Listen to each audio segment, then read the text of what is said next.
Assalamualaikum warahmatullahi wabarakatuh. Halo semua, kembali lagi di channel Reader Manhwa. Kali ini Mimin akan membawakan sebuah komik baru yang berjudul Lahirnya Sang Wizard Pengembala. Tanpa basa-basi lebih jauh, mari kita masuk ke ceritanya. Cerita dimulai, dikisahkan pada sebuah desa kecil yang berada di pegunungan. Di saat itu, terlihat seorang anak kecil telah bermain bersama saudara perempuannya yang menceritakan tentang seorang mage yang bertarung melawan demon. Dengan tongkat kayunya, anak laki-laki itu langsung melancarkan sebuah pukulan kepada saudarinya. Dengan kesalnya, saudarinya menanyakan mengapa dia memukulnya dengan begitu keras. Setelah tertawa, anak laki-laki itu berkata, "Bukankah aku adalah seorang mage? Lagi pula, biasanya para demon akan kalah jika bertarung melawan mereka." Tepat di belakang mereka, terlihat seorang pak tua hanya tertawa ketika melihat kegaduhan yang dilakukan oleh kedua anak itu. Diketahui pak tua itu bernama Labuse dan dia adalah seorang tetua yang sangat dihormati di desa itu. Labuse berkata, "Sepertinya kalian berdua begitu bersemangat di pagi ini."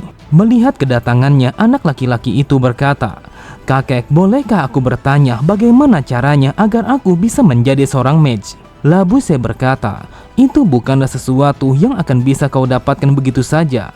Mage, dia adalah seseorang yang berada di puncak tertinggi pada dunia manusia.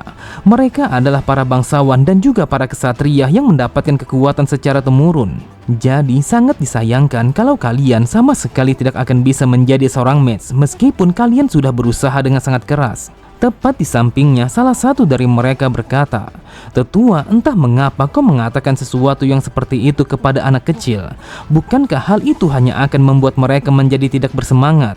Namun Labuse langsung melemparkan pandangannya ke belakang ketika mendengar orang itu yang menanyakan apakah rumor tentang kemunculan seekor demon adalah benar. Terlihat Labuse tidak langsung menjawabnya, tetapi yang ia lakukan hanyalah menarik nafas panjangnya. Kemudian dengan suara yang begitu berat ia berkata, "Rumor itu memanglah benar. Seseorang yang bernama Rob mengatakan kalau dia telah melihatnya di pinggir desa. Dia menggunakan sebuah pakaian yang serba hitam layaknya seperti bayangan. Dan juga dia memiliki sebuah ukuran yang besarnya seperti macan tutul. Tetapi kita semua harus bersikap tenang dan tidak usah merasa khawatir karena sang kepala desa sudah meminta bantuan kepada kota terdekat. Aku yakin kalau dia pasti membawa seorang mage ke desa kita untuk memusnahkan demon itu." Pada sisi yang lain, sang ibu langsung meminta kepada kedua anaknya untuk tidak bermain lagi di pinggir hutan sebelum demon itu dimusnahkan. Labuse kembali berkata, "Saat ini yang perlu kita lakukan hanyalah berhati-hati karena sangat mustahil membunuh seekor demon tanpa adanya kekuatan seorang mage." Salah satu dari mereka berkata, "Tetua, sepertinya semua orang di desa kita sudah mengetahui akan rumornya. Tetapi bagaimana dengan orang itu? Apakah dia sudah mengetahuinya?" Ketika mendengar Labuse yang bertanya siapa seseorang yang ia maksud, orang itu kembali berkata, "Yang aku maksud adalah Turan Sang Pengembala. Bukankah dia hidup sendirian di atas bukit untuk mengembala domba-dombanya?" Cerita berpindah pada sebuah bukit yang bernama Hisaril. Di saat itu, terlihat seorang pria muda sedang berbaring di atas tanah sambil menatap ke atas langit. Dan dia adalah Turan yang merupakan seorang pengembala yang berada di atas bukit desa itu. Sambil menatap ke arah langit, Turan bergumam, "Hal ini benar-benar sangatlah membosankan. Pemandangan yang aku lihat selalu saja seperti ini. Bahkan hari-hari yang aku lewati sama sekali tidak ada bedanya dengan yang dulu. Jika situasinya tetap saja seperti ini, ada kemungkinan kalau aku akan lupa bagaimana caranya berbicara kepada orang lain." Namun Turan langsung membuka kedua matanya ketika mendengar seseorang yang memanggilnya. Ternyata seseorang yang berbicara kepadanya adalah Labuse. Labuse berkata, "Saat ini matahari belum terbenam, tetapi entah mengapa kau sudah bermalas-malasan seperti ini." Ketika mendengar Turan yang memintanya untuk pergi, Labuse kembali berkata, "Dasar sialan, kau sama sekali tidak sopan kepada seseorang yang lebih tua. Apakah kau bersikap seperti ini karena dirimu masih marah kepadaku?" Dengan santainya Turan berkata, "Apakah yang kau maksud adalah ketika dirimu yang memindahkan secara paksa kepemilikan domba ini kepada desa setelah kematian ibuku? Asal kau tahu, aku bukanlah seseorang yang sebaik ibuku. Jujur saja, aku sama sekali tidak sudi untuk membagi warisan ibuku kepada orang-orang yang seperti kalian. Kita bukanlah seorang teman. Jadi ketika dirimu mendatangiku seperti ini, maka bisa dipastikan kalau dirimu ingin mengatakan sesuatu."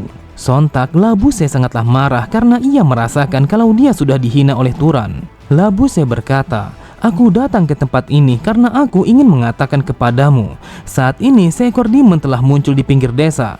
Rob mengatakan kalau dia adalah seekor macan tutul yang sangat besar, yang bahkan besarnya seperti sebuah rumah. Jika dirimu tidak ingin mati, maka kau harus berhati-hati. Namun Labuse begitu heran ketika melihat Turan yang menanggapinya dengan begitu santai. Labuse kembali berkata, "Apakah kau tidak takut dengan kabar ini? Asal kau tahu kau adalah sebuah sasaran yang paling empuk bagi demon itu." Saat ini sang kepala desa telah pergi menuju kota untuk berusaha mencari seorang mage. "Aku datang ke tempat ini karena aku begitu khawatir kepadamu. Jadi kau harus berhati-hati karena dirimu hanyalah seorang diri." Akan tetapi Turan langsung memotong perkataannya dengan mengatakan, "Kau bahkan sama sekali tidak bisa jujur dengan kata-katamu.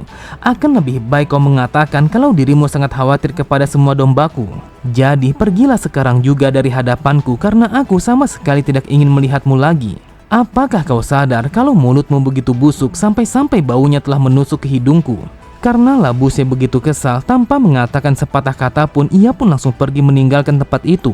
Dikisahkan, demon dia adalah seekor makhluk yang memiliki kekuatan magic yang sangatlah misterius. Jika manusia memiliki orang-orang yang disebut sebagai mage, maka sebaliknya para beast telah memiliki pasukan demon. Jika seekor demon bisa memanggil seorang mage ke desa antah berantah seperti ini, maka itu artinya kalau itu adalah demon yang sangat berbahaya. Tetapi akhirnya aku akan bisa melihat seorang mage secara langsung bagaimana mereka sebenarnya. Namun jika kepala desa yang memanggilnya, maka kemungkinan besar mage itu bukanlah orang yang kuat.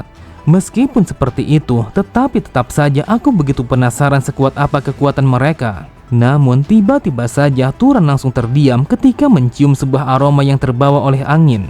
Seketika itu juga ia pun menyadari kalau itu adalah bau darah. Lalu ia pun melemparkan pandangannya ke asal datangnya aroma itu, dan itu adalah sebuah hutan yang berada tidak jauh dari kediamannya. Ketika hari sudah sore, Turan langsung memasukkan semua dombanya ke dalam kandang karena ia ingin memeriksa asalnya aroma darah itu. Tidak lama kemudian, akhirnya ia pun telah sampai pada sebuah hutan yang berada tidak jauh dari kediamannya. Tetapi semakin jauh ia berjalan ke dalam hutan, ia pun mencium aroma darah yang lebih kuat daripada yang sebelumnya. Namun Turan langsung menghentikan langkah kakinya ketika melihat Labuse yang tergeletak di atas tanah. Di saat itu, Labuse dia telah mati dengan cara yang sangat menggenaskan ketika tubuhnya yang terbelah menjadi dua bagian. Melihat itu, Turan berkata, "Dia memintaku untuk berhati-hati, tetapi siapa yang menduga kalau dia telah mati lebih dulu?" Tetapi yang aku perhatikan, semua luka yang ia dapatkan bukanlah sesuatu yang bisa dilakukan oleh hewan biasa. Dengan tubuh yang terbelah menjadi dua, maka aku pun sangat yakin kalau dia telah dibunuh oleh demon. Tiba-tiba saja Turan langsung tersentak ketika merasakan kehadiran sesuatu yang mengerikan. Ternyata itu adalah seekor demon yang sebelumnya dikatakan oleh Labuse. Memang benar adanya, demon itu telah memiliki sebuah wujud yang sangatlah besar, tubuh yang berasap, mata yang menyala, dan juga cakar-cakar yang sangatlah tajam. Di saat itu, Turan teringat ketika ia berbicara dengan mendiang ayahnya. Turan berkata, "Ayah, sebenarnya sekuat apa demon itu? Apakah benar kalau orang dewasa sama sekali tidak akan bisa mengalahkannya?" Dengan santainya ayahnya berkata, "Jika orang biasa seperti ayahmu ini berusaha untuk melawannya, maka bisa dipastikan kalau ayah akan mati hanya dalam hitungan detik. Tetapi kau tidak usah merasa khawatir ketika para demon menyerang desa kita. Ketika hal itu telah terjadi, maka sang kepala desa akan membawa seorang mage dari kota untuk melenyapkan demon itu." Ketika mendengar Turan yang bertanya apakah seorang mage tidak bisa dikalahkan, ayahnya kembali berkata, "Seorang mage mereka adalah orang-orang yang berjiwa agung karena mereka telah diberikan bakat magic. Bahkan hanya dengan satu kata yang mereka ucapkan, maka para demon itu akan lenyap begitu saja." Setelah mengingat akan hal itu, terlihat Turan hanya bersikap santai ketika melihat demon itu yang berlari ke arahnya. Kemudian ia pun mencoba untuk mengalahkan demon itu hanya dengan satu kata, yaitu dengan mengucapkan kata mati. Seketika itu juga, demon itu langsung terlempar dengan jarak yang sangat jauh yang seakan-akan kalau ada sesuatu yang memukulnya. Terlihat demon itu langsung mengaum begitu saja ketika merasakan sebuah energi yang dipancarkan oleh Turan. Benar saja, di saat itu Turan telah memancarkan sebuah aura yang begitu kuat, yang mana itu adalah kekuatan yang biasanya dipancarkan oleh para mage. Turan berkata, ternyata demon ini sama sekali tidak akan bisa dikalahkan jika hanya dengan mengucapkan sebuah kata. Kemudian demon itu langsung melompat ke arah Turan untuk melancarkan serangannya. Akan tetapi demon itu langsung terlempar ke arah samping ketika Turan yang mengatakan kata berhenti untuk menghentikan pergerakannya. Melihat demon itu yang tidak bisa dikalahkan, Turan berkata, sebenarnya aku sudah menduga kalau membunuhnya dengan menggunakan sebuah kata hanyalah sia-sia. Tetapi aku tidak menduga kalau dia sama sekali tidak bisa dihentikan. Terlihat Turan langsung melompat ke arah samping ketika demon itu yang melancarkan sebuah cakaran yang bertujuan untuk membelahnya. Hanya dalam sekejap mata, Turan telah berpindah tepat di sampingnya karena dia memang memiliki sebuah kecepatan yang sangatlah luar biasa. Kemudian ia pun mengambil sebongkah batu dan juga sebuah alat yang ia selipkan di balik bajunya. Ternyata yang ia ambil dari sakunya adalah sebuah ketapel. Turan berkata, karena aku adalah seorang pengembala, maka aku akan bertindak sebagai seorang pengembala. Lalu ia memerintahkan kepada batu itu untuk mengeras bagaikan batu berlian. Dan di saat yang bersamaan ia juga mengatakan kepada batu itu untuk bergerak menuju targetnya dengan sempurna. Setelah mengatakan kedua kata perintahnya, ia pun langsung bersiap untuk mengayunkan ketapelnya untuk menghantam demon itu. Kemudian sambil mengayunkan ketapelnya, ia pun memerintahkan kepada batunya untuk menembus tubuhnya demon itu. Seketika itu juga sebuah lemparan yang begitu dahsyat langsung tertuju kepada demon itu. Terdengar demon itu langsung berteriak kesakitan ketika sebuah batu yang dilemparkan oleh Turan telah menembus tubuhnya. Namun sebelum batu itu yang menembus tubuhnya, terlihat demon itu langsung memiringkan kepalanya sehingga ia mampu menghindari sebuah luka yang sangat fatal. Karena ia merasakan kalau ini adalah kesempatannya untuk bisa membunuh Turan, dengan sangat cepat ia pun langsung melompat ke arahnya.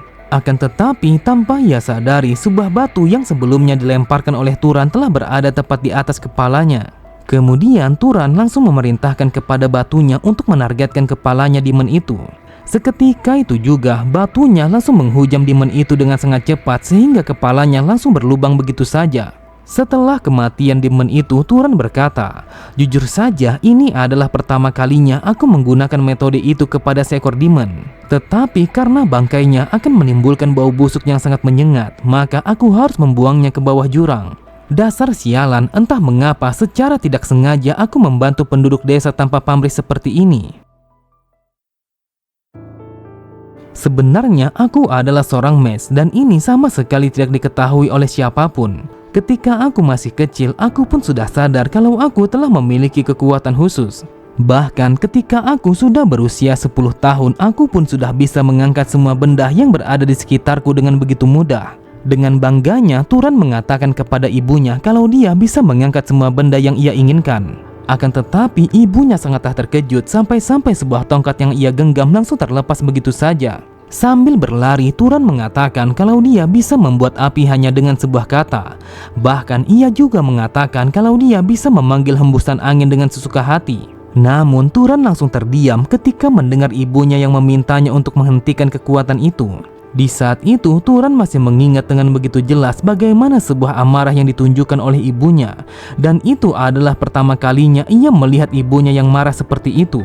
Melihat Turan yang hanya terdiam, ibunya berkata, anakku, kita akan berbicara sekarang juga. Turan, katakan kepada ibu, apakah kau ingin terus tinggal bersama ibu dalam waktu yang sangat lama? Ketika mendengar Turan yang mengatakan iya, ibunya kembali berkata, jika itu yang kau inginkan, maka kau harus berjanji kepada ibu. Mulai dari sekarang kau tidak boleh lagi menggunakan kekuatan yang seperti itu. Dan bahkan kau juga tidak boleh menggunakan kekuatan itu di hadapan orang lain. Saat mendengar Turan yang bertanya alasannya, ibunya menambahkan, apakah kau masih ingat dengan sebuah cerita tentang para bangsawan dan juga para kesatria yang dulunya pernah aku ceritakan? Bangsawan, mereka adalah keturunan yang berasal dari bangsa ilahi yang bernama klan Freyan. Mereka adalah orang-orang yang ditugaskan untuk menyelamatkan umat manusia. Lalu para kesatria, mereka adalah darah campuran yang berasal dari bangsawan dan juga manusia, yang mana darahnya sudah bercampur hingga berkali-kali. Itulah kenapa seorang mage yang berasal dari bangsawan dan juga kesatria adalah orang-orang yang sangat berbeda. Turan, aku akan menjelaskan mengapa kau sama sekali tidak boleh menggunakan kekuatan ini. Hal itu disebabkan karena dirimu telah mewarisi kekuatan ayahmu yang merupakan seorang kesatria. Sejak dari dulu ada begitu banyak para bangsawan jahat yang telah tinggal di luar desa kita. Seperti bangsawan yang dengan sengaja memperlakukan para kesatria layaknya seperti budak. Jadi kau harus ingat sampai kapanpun tidak ada satu orang pun yang boleh mengetahui kalau dirimu adalah seorang mage. Turan, bisakah kau berjanji kepada ibu kalau dirimu akan menjaga rahasia ini sampai kapanpun? Kemudian 8 tahun telah terlewati dan aku masih menepati janji itu kepada ibuku. Aku berpikir tidak ada sebuah alasan untuk melanggar janji itu. Sampai saat ini aku sama sekali tidak ada niatan untuk mengungkapkan kepada siapapun bahwa aku adalah seorang mage. Bahkan aku juga tidak berniat untuk meninggalkan gunung ini karena ini adalah tempat yang satu-satunya menjadi peninggalan ibuku yang sangat berharga. Beberapa saat kemudian, Turan langsung melemparkan pandangannya ke arah luar ketika mendengar seseorang yang memanggilnya. Bahkan orang itu telah memukul pintu rumahnya dengan begitu kuat yang menunjukkan kalau mereka sedang marah. Ternyata dia telah dipanggil oleh sekumpulan orang yang bahkan sebagian dari mereka telah membawa pemukul kayu. Di saat itu mereka mengatakan kalau dialah yang sudah membunuh Labuse di dalam hutan. Terlihat Turan hanya menanggapi tuduhan mereka dengan begitu santai meskipun mereka mencoba untuk mengintimidasinya. Turan berkata, "Jadi yang kau maksud adalah kalau aku yang sudah membunuh Pak Tua sialan itu?" Dengan kesalnya salah satu dari mereka langsung menarik kerah bajunya. Sambil berteriak ia berkata, "Dasar bajingan, berani sekali kau melakukan itu kepada tetua. Kau dengan sengaja melukainya, lalu kau melemparkan tubuhnya yang sudah sekarat kepada demon itu untuk menjadikannya sebagai makanan." Namun mereka langsung terdiam ketika mendengar Turan yang berkata, "Saat ini aku mengerti bagaimana alasanmu untuk menjebakku. Labuse, dia telah mati sendirian di dalam hutan, sedangkan para pemuda telah bersembunyi di dalam rumah karena kalian begitu takut kepada demon itu. Kemudian kau berpikir kalau menjebakku adalah sesuatu yang paling mudah. Dengan cara yang seperti itu, kau akan bisa melemparkan semua kesalahan kepadaku sebelum adanya seseorang yang melemparkan telunjuknya kepadamu." Terlihat orang itu sangat marah sampai-sampai ia pun langsung melancarkan tinjuannya kepada Turan. Akan tetapi serangannya hanyalah sia-sia karena Turan langsung memiringkan kepalanya ke arah belakang. Kemudian Turan langsung menggunakan kekuatan magic untuk memperkuat kepalanya. Tanpa pikir panjang, ia pun langsung mematahkan hidungnya orang itu dengan cara menghantamkan kepalanya. Kemudian Turan bergumam, "Magic itu adalah kekuatan yang sangat praktis. Ketika dirimu menginginkan sesuatu dengan cukup kuat, maka kau akan bisa memenuhi kehendak itu dengan imbalan energi magic." Di saat itu, salah satu dari mereka langsung terjatuh begitu saja meskipun dia sama sekali tidak menerima sebuah serangan. Turan berpikir kalau dia tidak perlu menyalakan api besar untuk bertarung melawan mereka. Yang ia lakukan hanyalah menggunakan sebuah api yang sangat kecil agar kekuatan yang ia miliki tidak dilihat oleh mereka. Sebuah kekuatan yang hanya cukup menjatuhkan seseorang tanpa menghilangkan nyawa mereka. Meskipun mereka menyerangku secara bersamaan, namun tetap saja tidak ada satupun dari mereka yang akan bisa mengenaiku karena mereka hanyalah manusia biasa.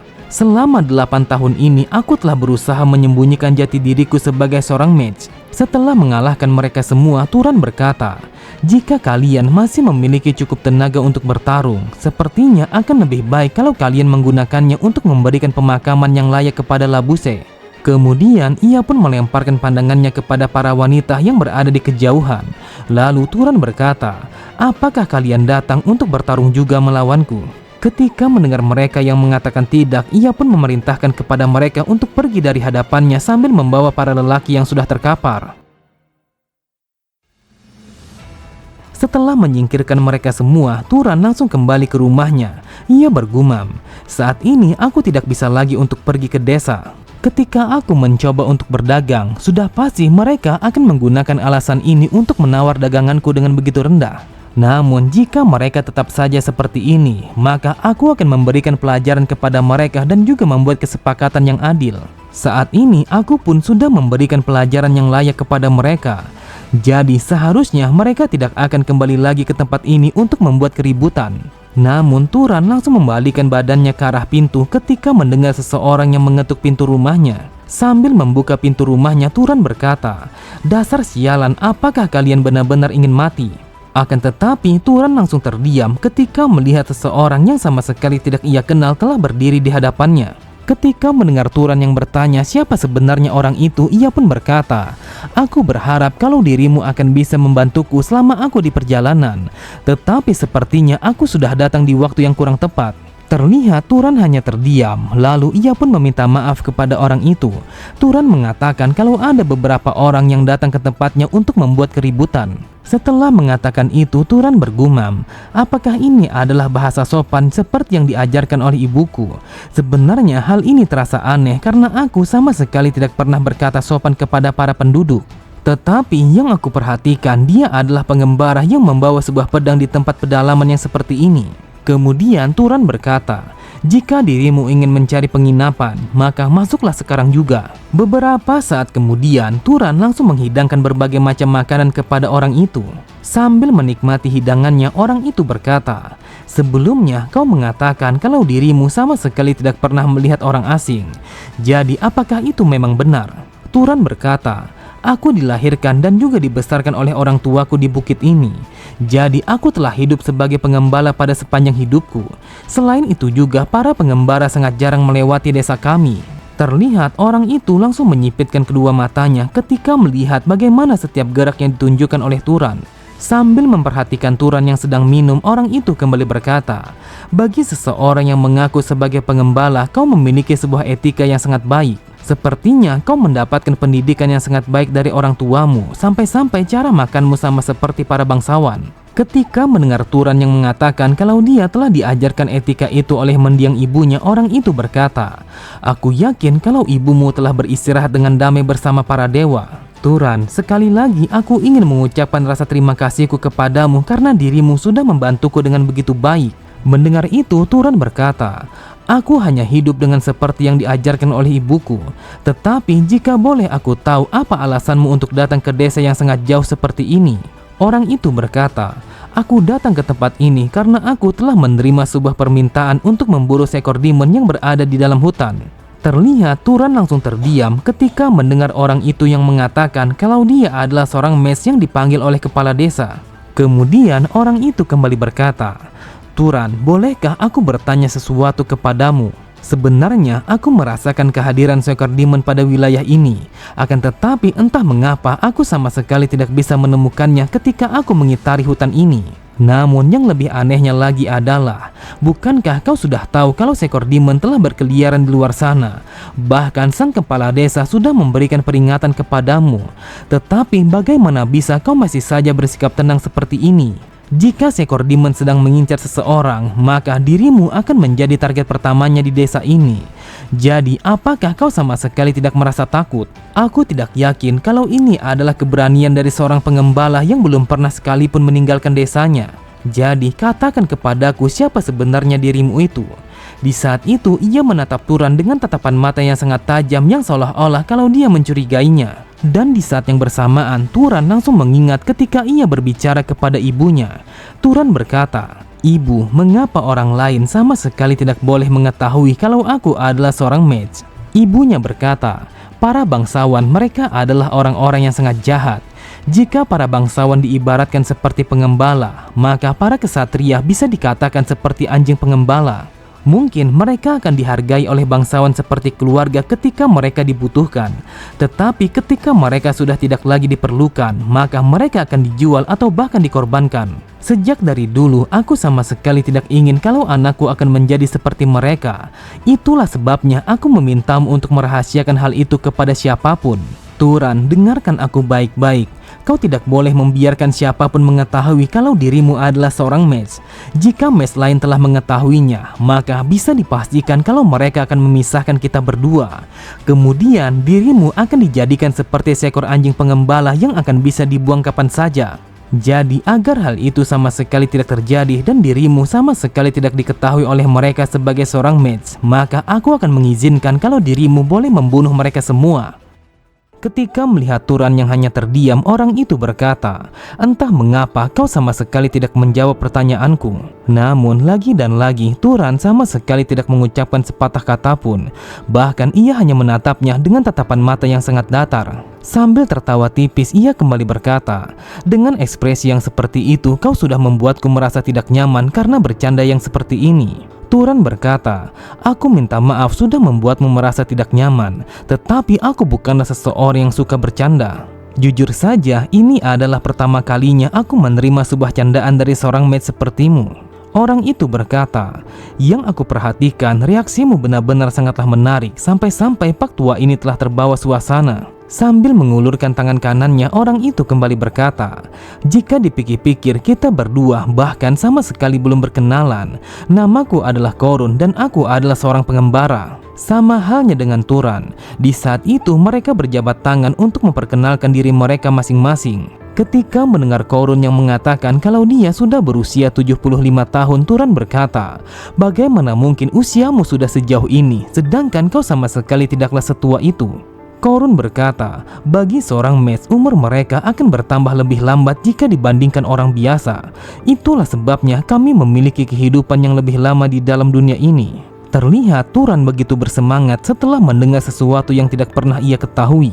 Lalu ia pun menanyakan kepada Korun apa yang membuatnya menjadi seorang pengembara. Korun berkata, "Sebelum aku pergi, aku menghabiskan 60 tahun usiaku untuk melayani keluarga Arabion.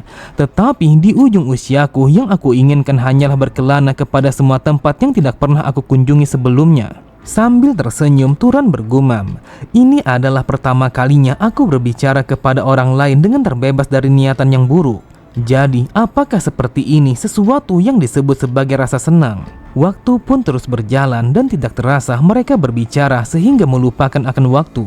Karena Korun ingin memburu seekor demon yang dikatakan oleh kepala desa, ia pun langsung bangkit dari tempat duduknya. Kemudian ia pun meletakkan sebuah koin ke atas meja sembari berkata, "Ini adalah koin Arabion. Karena ini adalah perak tertinggi, maka aku rasa kalau ini akan menjadi bayaran yang cukup untuk semua makanan yang sudah kau hidangkan." Setelah menerima koin itu, Turan berkata, "Aku mengucapkan terima kasih atas koin ini. Jadi aku berharap kalau perburuanmu akan berjalan dengan lancar." Korun berkata, "Kau tidak usah melihatku yang seakan-akan kalau kita tidak akan bertemu lagi. Telah menyelesaikan misi ini, aku akan kembali menikmati makananmu." Pada keesokan harinya, terlihat suasana di bukit itu begitu cerah dan juga menyejukkan. Kemudian, seperti biasanya, terlihat para domba telah menikmati makanan mereka yang terhampar dengan begitu luas. Pada sisi yang lain, Turan langsung memanggil mereka semua hanya dengan satu kali ucapannya. Seketika itu juga, semua domba yang ia pelihara langsung bergerak secara bersamaan untuk berkumpul di hadapannya. Turan bergumam, "Ini adalah pertama kalinya aku bertemu dengan seorang mage. Tetapi sudah berapa lama sejak terakhir kali aku melakukan percakapan yang terasa begitu santai." Kehangatan dan juga kenyamanan yang datang dari ucapannya telah melebihi orang dewasa lainnya yang aku temui pada seumur hidupku. Dia adalah orang yang sangat baik. Bahkan ketika dombaku telah diburu oleh sekumpulan serigala, ia pun menolongnya dengan membunuh sekumpulan serigala itu. Awalnya aku berpikir kalau ksatria hanyalah anjing dingin yang sama sekali tidak berperasaan yang berada tepat di bawah kakinya para bangsawan. Tetapi bagaimana caraku untuk mengatakannya kalau di hutan ini tidak ada lagi seekor demon? Di tempat yang berbeda, terlihat Korun telah berjalan mengitari Bukit Hisaril untuk mencari keberadaan demon itu. Sambil memperhatikan di sekitarnya, ia bergumam, "Hal ini benar-benar terasa aneh. Yang aku perhatikan ada begitu banyak tanda-tanda pertarungan yang begitu sengit. Akan tetapi aku sama sekali tidak bisa merasakan keberadaan demon itu. Apakah demon itu sudah diburu? Tetapi siapa yang memburunya? Apakah mereka sudah menyerahkan tugas ini kepada seorang mage yang lainnya selain diriku?" Di saat itu, ia telah melihat sebuah batu yang tertancap pada batang pohon yang berada di hadapannya. Korun berpikir kalau itu adalah batu yang digunakan untuk bertarung melawan para demon. Sambil tersenyum, ia berkata, "Meskipun bukan aku yang melakukannya, tetapi tetap saja kalau aku bersyukur. Jika seseorang sudah mengalahkan demon itu, maka wilayah desa ini sudah menjadi sangat aman." Namun tiba-tiba saja Korun sangatlah terkejut, wajahnya mengeras ketika merasakan kehadiran seekor demon yang datangnya secara tiba-tiba. Tanpa pikir panjang, ia pun langsung membalikan badannya ke belakang ketika menyadari kalau demon itu telah berada di belakangnya. Benar saja, terlihat seekor demon yang sebelumnya telah dikalahkan oleh Turan telah berdiri di hadapannya. Melihat akan hal itu, Korun berkata, "Jika melihat dari kondisinya, sepertinya dia sudah dikalahkan oleh seseorang. Oleh sebab itu, dia telah berubah menjadi Demon Raid. Tetapi aku bertanya-tanya, siapa seseorang yang melakukan sesuatu yang seperti ini?" Ketika Korun masih terpaku dengan rasa tidak percayanya, terlihat demon itu langsung melancarkan cakar tajamnya ke arahnya. Dengan sangat cepat, Korun langsung melompat ke arah belakang untuk menghindari serangan dadakan itu. Korun berpikir, jika mananya seekor demon tidak diserap ketika dia sudah mati, maka ia akan pulih seperti ini sebagai demon red. Mage manapun yang memburu para demon seharusnya sudah mengetahui akan hal ini, karena itu adalah sesuatu yang sangat wajib untuk dilakukan. Siapapun yang sudah membunuh demon ini, pastinya dia adalah seorang mage. Tetapi mengapa dia membiarkan demon ini menjadi demon red? Apakah mungkin dia sama sekali tidak tahu jika membiarkan mananya tidak diserap, maka hal itu akan menyebabkan demonnya hidup lagi? Namun ini adalah seekor demon yang tidak akan bisa dikalahkan oleh seorang kesatria pemula. Apakah mungkin kalau mereka memang memiliki niatan yang lain sehingga mereka membiarkan demon ini hidup lagi? Tetapi apapun alasannya, aku harus menghabisi demon ini. Di saat itu, Korun telah menggunakan kekuatannya dengan membentuk sebuah anak panah yang dipersiapkan untuk membunuh demon itu.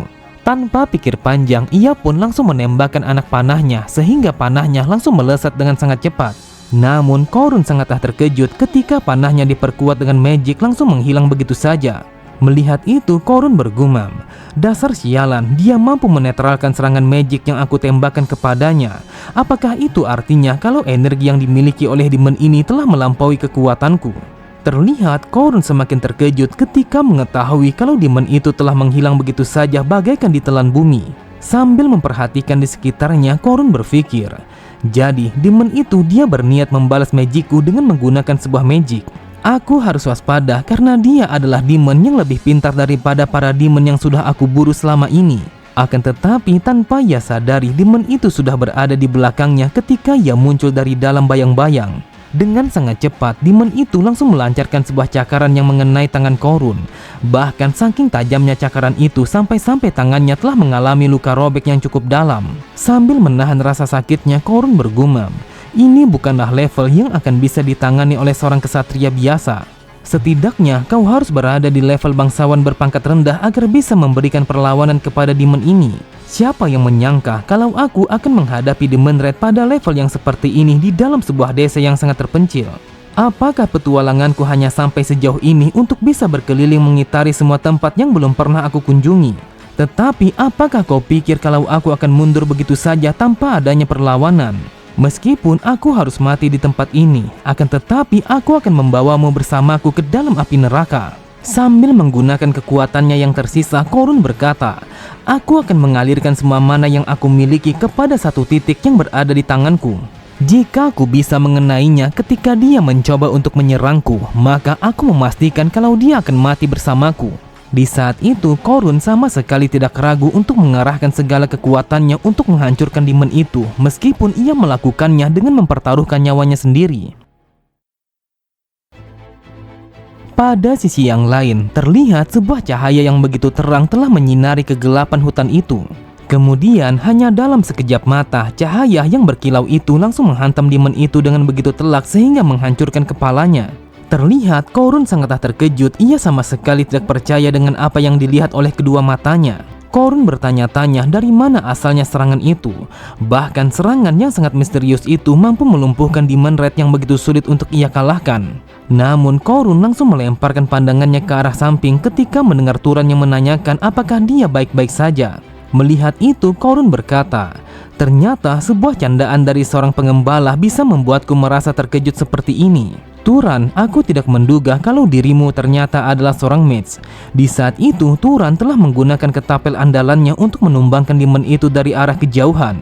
Ketika mereka sudah berhadapan satu sama lain, Korun berkata, Turan, entah mengapa kau tidak memberitahuku kalau dirimu adalah seorang mage. Saat melihat Turan yang tidak menjawabnya, Korun kembali berkata, aku akan mengubah kata-kataku. Mengapa kau membantuku sedangkan kau bisa saja meninggalkanku? Seketika itu juga, Turan langsung teringat ketika Korun yang baru saja menangkap seekor serigala yang memburu dombanya. Turan berkata, apa yang kau lakukan sehingga kau melakukannya sampai sejauh ini? Meskipun aku sama sekali tidak tahu apa sebenarnya yang dijanjikan oleh kepala desa kepadamu, tetapi dengan skillmu, aku rasa kau akan bisa mendapatkan uang lebih dengan kesulitan yang lebih rendah. Dengan santainya Korun berkata, mereka adalah orang-orang yang memang layak diberi rasa iba. Mereka telah hidup di garis depan yang bahkan tanpa perlindungan yang paling besar.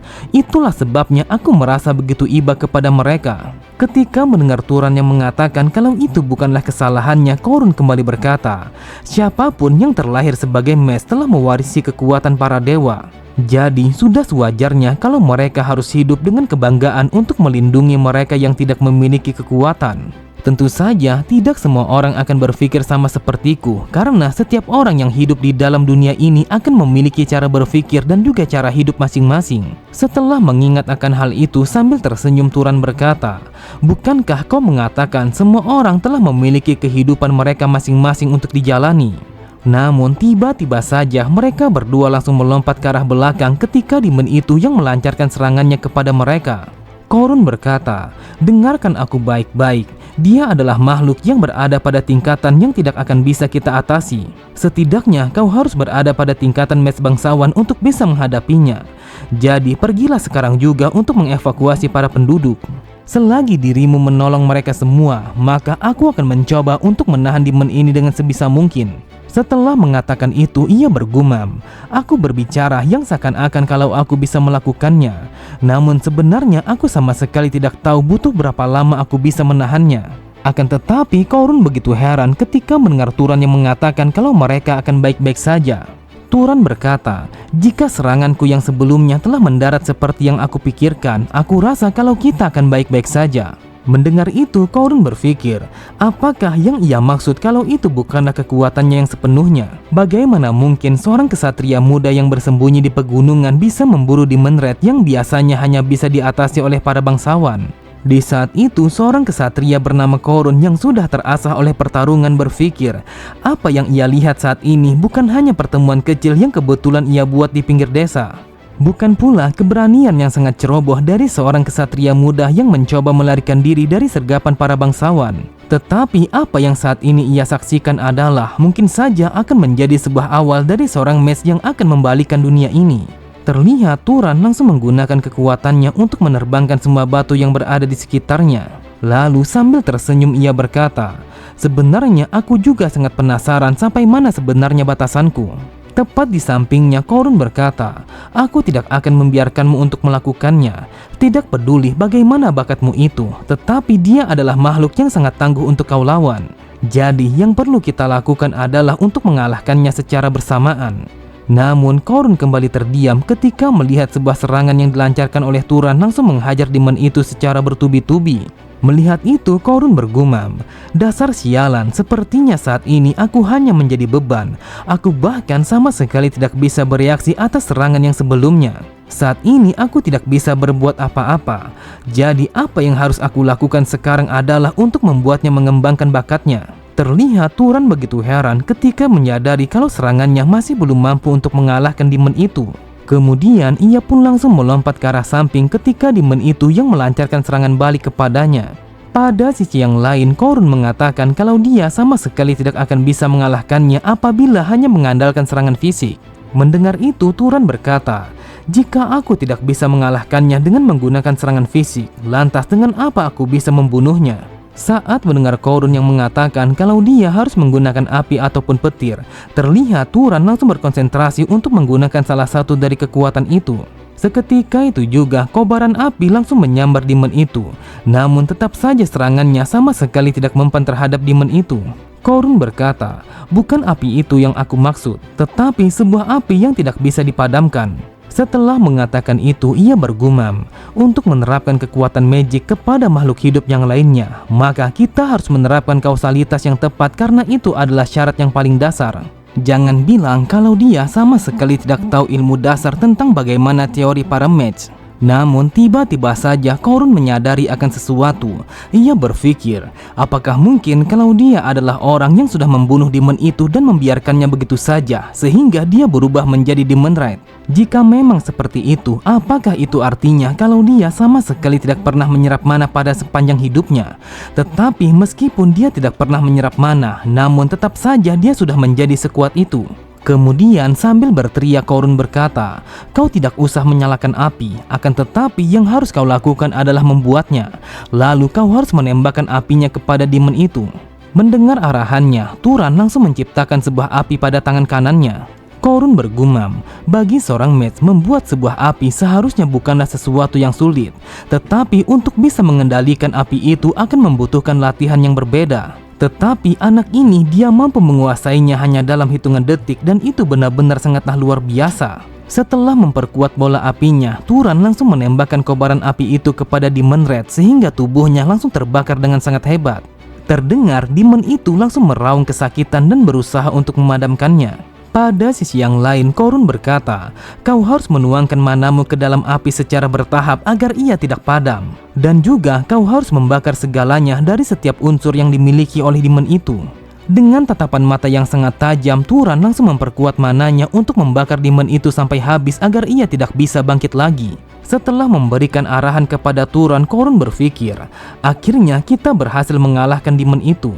Seekor Demon Red yang sangat kuat yang seharusnya hanya bisa dikalahkan oleh kelas bangsawan sudah berhasil dikalahkan.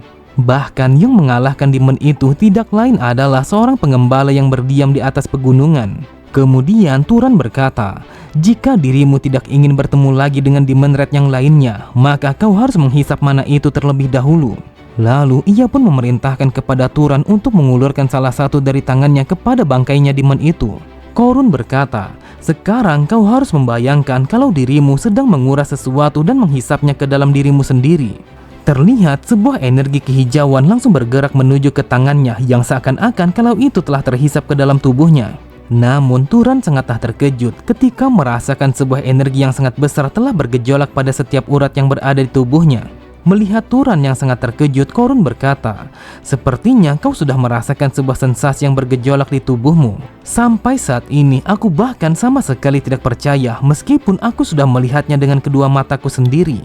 Turan, apakah benar kalau ini adalah pertama kalinya kau menyerap mana demon? Ketika mendengar Turan yang mengatakan iya, Korun berpikir, setelah kebangkitan pertama seseorang, mana yang mereka miliki akan berkembang lambat dengan seiring usia mereka masing-masing. Jadi, cara terbaik untuk bisa mengembangkannya adalah dengan membunuh para demon ataupun mage yang lainnya. Lalu kau menyerap mana mereka untuk meningkatkan perkembanganmu. Namun ini adalah pertama kalinya dia menyerap sebuah mana. Tetapi dia sudah memiliki sebuah magic yang sangat kuat yang bahkan tingkatannya begitu tinggi. Dan itu artinya potensi yang ia miliki telah berada pada tingkatan yang berbeda. Anak muda ini dia adalah orang yang benar-benar sangatlah luar biasa.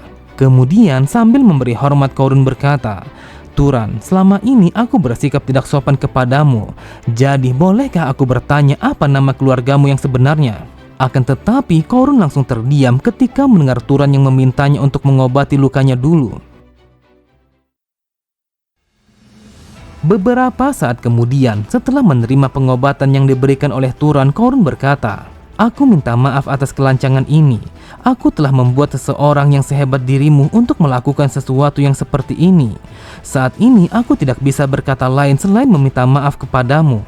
Turan berkata, bukankah aku sudah mengatakan berkali-kali kepadamu kalau aku bukanlah orang yang hebat? Aku hanyalah seorang pengembala yang bahkan sama sekali tidak mengetahui siapa ayahku sebenarnya. Jadi aku mohon kepadamu berhentilah memanggilku sebagai orang yang hebat. Korun kembali berkata, aku bertanya entah mengapa kau menjadi seorang pengembala. Sebenarnya aku tidak bermaksud untuk memandang rendah pekerjaan ini. Tetapi aku berpikir kalau dirimu akan lebih cocok untuk melakukan pekerjaan yang lainnya. Dengan santainya Turan berkata, aku menjadi seorang pengembala karena ini adalah permintaan ibuku. Dia memintaku untuk melakukannya tepat sebelum dia meninggal. Dia mengatakan para bangsawan telah berada di bawah pegunungan. Jika mereka mengetahui kalau aku adalah seorang mage, maka mereka akan langsung memanfaatkanku. Lalu aku akan dibuang jika aku tidak berguna. Terlihat Turan begitu heran ketika mendengar Korun yang mengatakan kalau ibunya adalah seseorang yang begitu bijak. Turan berkata, aku tidak menyangka kalau dirimu akan merespon seperti itu. Jujur saja, awalnya aku berpikir kalau dirimu akan menyebutnya sebagai protektif kepada anaknya. Kemudian Korun berkata, apa yang dikatakan oleh ibumu tidaklah salah. Seorang mage memang memiliki kekuatan yang sangat besar. Lalu kekuatan yang sebesar itu akan mendatangkan sebuah konflik. Dan sekitar 20 tahun yang lalu sebuah peperangan yang sangat besar telah terjadi di antara para bangsawan. Sebuah peperangan antara keluarga yang aku layani, yaitu Arabion dan juga keluarga Zahar. Yang aku ingat, peperangan yang kami jalani telah memakan banyak korban. Bahkan kesatria Arabion yang telah gugur di dalam peperangan itu lebih dari 1.000 orang. Sangat disayangkan, semua orang yang sangat dekat dengan aku telah termasuk ke dalam kesatria yang sudah gugur. Mereka adalah orang-orang yang aku kenal, yang dimulai dari temanku, guruku, saudaraku, istriku, dan bahkan putraku. Mereka semua telah dibantai oleh pasukan keluarga Zahar, sehingga yang selamat hanyalah aku. Itulah sebabnya apa yang dikatakan oleh ibumu tidaklah salah. Nyawanya kesatria sama sekali tidak berharga jika dibandingkan dengan rakyat biasa. Tetapi kau harus tahu, satu-satunya yang salah dari perkataan ibumu adalah tentang bakatmu. Sebenarnya sangat memalukan untuk mengatakan ini dengan tangan yang sudah patah. Tetapi sebenarnya aku adalah seorang kesatria yang sangat handal dan juga berpengalaman. Namun seseorang yang sudah berhasil mengalahkan Demon Red itu adalah dirimu. Jadi bisa dikatakan sebuah potensi yang kau miliki bukan setingkat kesatria level biasa. Aku berpikir setidaknya saat ini kau berada di level bangsawan. Dan di antara para bangsawan, setidaknya sebuah bakat yang kau miliki telah berada di level elit. Turan berkata, ibuku mengatakan kalau dulunya ayahku adalah seorang kesatria. Jadi apakah itu memanglah benar? Mendengar pertanyaan itu, Korun berkata, meskipun sangat jarang, akan tetapi memang ada seorang anak yang lebih buruk daripada kesatria yang terlahir di antara para bangsawan. Ataupun sebaliknya, seorang mes yang berada di level bangsawan telah terlahir di antara para kesatria. Dengan melihat logika yang seperti itu, aku berpikir akan lebih baik bagi dirimu untuk meninggalkan bukit ini. Kemudian kau harus melangkah untuk menjelajahi dunia luar. Ketika mendengar Turan yang bertanya alasannya, Korun kembali berkata, karena kita manusia sangat membutuhkan para bangsawan dan juga kesatria. Lagi pula manusia bukanlah sepenuhnya tuannya dari dunia ini. Sejak dari dulu, suku-suku lainnya yang diusir oleh dewa telah menunggu kesempatan mereka untuk bangkit sekali lagi. Dan di tengah itu semua, bangsawan mereka hanya melakukan peperangan satu sama lain terhadap sesama para bangsawan. Itulah sebabnya ini adalah zaman yang membutuhkan seorang bangsawan yang kuat dan juga bersikap baik sepertimu. Apalagi aku yakin kalau dirimu sama sekali tidak pernah merasa puas dengan kehidupanmu yang bekerja sebagai pengembala. Turan berkata, jika aku turun gunung, lantas apa saja yang bisa aku dapatkan? Aku bertanya karena aku ingin memastikan apa sebenarnya yang bisa aku dapatkan. Dengan santainya Korun berkata, hal itu hanya tergantung dengan apa yang kau inginkan. Entah itu kekayaan, ketenaran, kekuasaan, keluarga, atau bahkan persahabatan. Semua itu akan sangat sulit untuk kau dapatkan apabila kau hanya berdiam diri di bukit ini. Kau bisa membayangkan bagaimana ke depannya. Mungkin saja kau akan bisa berkelana sepertiku dan juga menghancurkan para demon yang mengancam ketenangan manusia. Atau bahkan kau akan menjadi penjelajah yang mengunjungi semua tempat yang sama sekali tidak diketahui. Atau mungkin dengan diadopsi oleh salah satu keluarga bangsawan untuk menjalani sebuah jalan kekuasaan. Mendengar penjelasan Korun yang panjang lebar, Turan berkata, setelah mendengar semua ini, aku rasa kalau dirimu memanglah benar. Kehidupan mungkin saja akan menjadi lebih menarik daripada mengembala para domba. Dan ini adalah pertama kalinya aku merasakan kalau aku benar-benar sangat tertarik kepada dunia luar. Korun berkata, meskipun seperti itu, aku pun menjadi sangat khawatir karena aku sudah menanamkan sebuah ekspektasi kepadamu. Tetapi apapun yang terjadi, aku akan selalu mendukungmu. Untuk saat ini, aku ingin menanyakan sesuatu kepadamu. Sebenarnya apa kemampuan bloodline-mu? Terlihat Korun hanya tersenyum ketika melihat Turan yang sama sekali tidak mengerti dengan apa yang ia katakan. Korun berkata, kemampuan bloodline itu adalah sebuah sifat yang diwariskan oleh nenek moyang para bangsawan. Dengan adanya kemampuan itu, maka hal itu akan menjadi sebuah pembeda di antara para bangsawan dan juga para kesatria. Turan, apakah ada sebuah mantra yang terasa begitu mudah dan juga luar biasa ketika dirimu menggunakan magic? Atau mungkin sebuah kemampuan yang sangat hebat yang sama sekali tidak membutuhkan magic?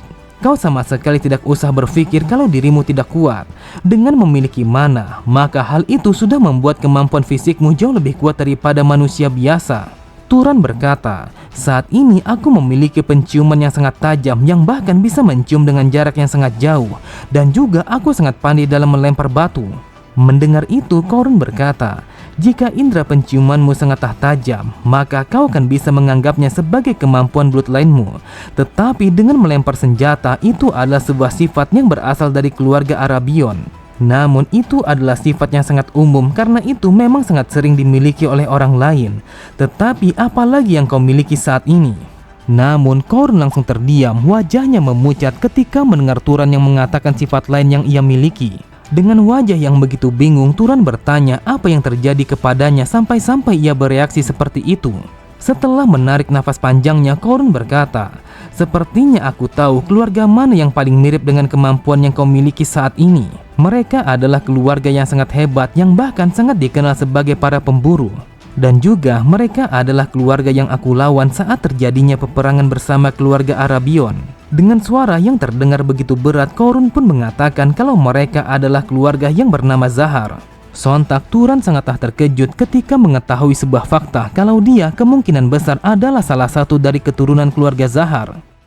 Turan bergumam, "Dia mengatakan kepadaku kalau aku berasal dari keturunan yang sama seperti keluarga musuh yang paling ia benci. Apa yang harus aku katakan kepadanya? Haruskah aku meminta maaf? Tetapi hal ini telah dilakukan oleh keluarga yang sama sekali tidak pernah aku temui. Jadi bisa dikatakan kalau mereka adalah orang asing." Setelah menarik nafas panjangnya untuk meredakan emosinya, Korun berkata, "Turan, kau tidak perlu merasa khawatir dan juga merasa bersalah. Lagi pula kau sama sekali tidak terlibat di dalam peperangan itu. Ini adalah urusan orang dewasa. Jika kita mencoba untuk menyelesaikan sebuah kekerasan dengan kekerasan yang lainnya, maka peperangan sama sekali tidak akan pernah berakhir." Kemudian Turan berkata, "Tidakkah kau setuju tentang menyuruhku meninggalkan bukit ini?" Korun pun kembali berkata, "Jika dirimu turun gunung untuk mengejar kekuasaan, maka pada akhirnya kau akan bergabung bersama keluarga Zahar. Bagaimanapun juga, saat ini kau memiliki kemampuan yang sangatlah luar biasa." Terlihat Turan langsung terdiam ketika mendengar Korun yang mengatakan kalau dia sangat percaya kepadanya. Sambil tersenyum, Korun berkata, "Aku membicarakan tentang kebaikan yang berada di dalam dirimu. Kau menyelamatkanku, meskipun kau harus mengungkapkan identitasmu yang sudah lama kau sembunyikan seumur hidupmu. Jika seseorang yang sepertimu bergabung bersama keluarga Zahar dan bahkan bisa mendapatkan posisi yang tinggi di dalam keluarga itu, mungkin saja kau akan bisa menghindari sebuah peperangan yang mengerikan yang mungkin saja akan terjadi lagi. Tetapi kau tidak perlu memikirkan hal itu dengan terlalu serius. Lagi pula kau juga belum memutuskan apakah dirimu akan bergabung bersama mereka ataukah tidak." Namun Korun langsung menghentikan langkah kakinya ketika mendengar Turan yang mengatakan kalau dia sudah membuat keputusan. Turan berkata, "Saat ini aku memutuskan untuk mencoba meninggalkan gunung ini." Terlihat Korun langsung tersenyum sembari mengatakan kalau itu adalah sebuah keputusan yang sangat bagus. Turan kembali berkata, "Namun aku tidak pergi sekarang juga, karena aku hanya pergi ketika aku sudah menyembuhkan semua lukamu." Beberapa saat kemudian, terdengar Korun telah memberikan sedikit pelajaran tentang menggunakan mana dan juga magic. Korun berkata, "Untuk bisa menggunakan magic, tentu saja kau harus memerlukan mana. Itulah mengapa mana sering disebut sebagai kunci kekuasaan yang sangatlah mutlak." Saat mendengar Turan yang menanyakan apa yang dimaksud dengan mutlak, Korun kembali berkata, "Itu bukanlah benar-benar mutlak seperti yang dikatakan. Akan tetapi untuk menggunakan magic kau harus membutuhkan mana yang setara dengan itu. Jadi aku akan menjelaskannya sekarang juga. Sebagian besar dari kesulitan magic telah ditentukan oleh 3 faktor, yaitu bloodline, affinity, dan juga causality. Yang pertama adalah bloodline. Hal itu akan ditentukan oleh garis keturunan yang kau miliki sejak lahir, dan ini akan berlaku untuk sebagian para bangsawan yang bukan kesatria. Contohnya saja, bukankah kau sangat kesulitan untuk menyembuhkan luka-lukaku ini dengan magic? Tetapi bagi keturunan keluarga Revista yang berasal dari selatan, itu adalah sesuatu yang akan mudah mereka lakukan meskipun mereka melakukannya tanpa latihan. Jadi itu adalah kekuatan yang berasal dari bloodline." Mendengar itu, Turan berkata, "Lalu bagaimana dengan yang kedua, yaitu affinity?" Korun kembali berkata, "Affinity kau juga bisa mengartikannya sebagai keakraban.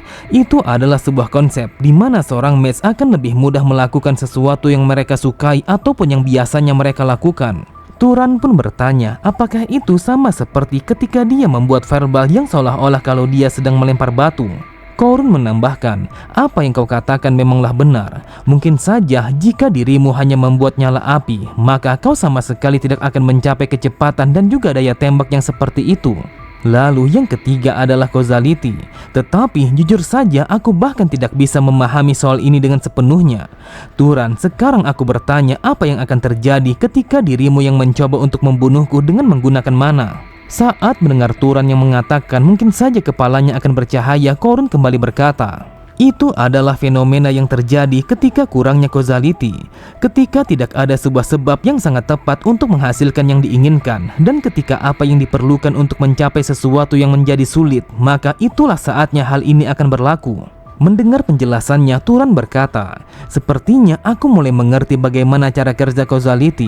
Jika aku ingin membunuhmu, daripada menghabiskan mana untuk mengharapkan kematian, akan lebih baik kalau aku memberikan penyebab kematiannya. Dan itu sama seperti menciptakan dan juga menembakkan fireball. Hal itu disebabkan karena menciptakan dan juga menembakkan fireball akan lebih alami daripada menyalakannya secara langsung. Terlihat Korun begitu bersemangat, ia tidak menduga kalau Turan telah memahami konsep yang ketiga dengan begitu mudah dan juga akurat. Turan kembali berkata, setelah berpikir entah mengapa aku bisa mengendalikan binatang biasa seperti yang aku inginkan. Jadi mengapa para binatang magic akan membutuhkan sesuatu yang seperti itu? Dengan santainya Korun mengatakan karena mereka memang memiliki mana yang berbeda. Ketika mendengar Turan yang mengatakan kalau magic begitu sulit, Korun berkata, seorang mage yang cerdas bukan hanya mengetahui bagaimana caranya menggunakan mana, akan tetapi ia juga harus memahami sebuah prinsip dan juga situasi di balik itu. Turan berkata, saat ini tiba-tiba saja aku begitu penasaran apakah keluarga Zahar telah memiliki sebuah kemampuan magic yang spesial. Mendengar itu, Korun berkata, yang aku tahu mereka adalah keluarga yang sangat hebat dalam menghilang dan juga melacak. Jadi cobalah melakukannya sekarang juga. Sambil memejamkan kedua matanya, Turan langsung berkonsentrasi dengan begitu tinggi. Di saat itu ia berpikir kalau dia sama sekali tidak terlihat. Bahkan ia menginginkan agar baunya ataupun suaranya sama sekali tidak bisa dilacak. Seketika itu juga, secara perlahan tubuhnya langsung menghilang begitu saja yang seakan-akan terhapus oleh dunia. Tepat di hadapannya, terlihat Korun hanya terdiam. Ia sama sekali tidak menyangka kalau ia akan melihat magic itu lagi setelah sekian lama. Kemudian ia berkata, Turan, kau berhasil melakukannya. Bahkan aku sama sekali tidak bisa melihatmu dan juga merasakan kehadiranmu. Setelah kemunculan Turan, Korun berkata, sejujurnya aku sudah pernah melihat itu sebelumnya. Tetapi tetap saja kalau itu adalah kemampuan yang benar-benar sangat mengerikan. Asal kau tahu, selama peperangan, pasukan Arabion sangat takut dengan kemampuan mereka yang seperti itu. Mereka datang kepada kami tanpa menunjukkan hawa kehadirannya, sehingga mereka begitu mudah membantai pasukan kami. Meskipun mereka mengatakan kalau ini kekuatan yang tidak adil, akan tetapi itu adalah kekuatan yang tidak terkalahkan apabila kau menggunakannya dengan sempurna. Karena dirimu sudah paham, maka aku akan mengajarkan beberapa metode latihan magic yang sangat berguna. Mendengar itu, Turan berkata, bukankah kau sudah terlalu banyak mengajarkan sesuatu kepadaku, sedangkan aku adalah seorang mage yang berasal dari musuh? Sambil tersenyum, Korun berkata, Turan, kau sudah menyelamatkanku dan bahkan merawatku. Lagi pula, aku sangat percaya kepadamu.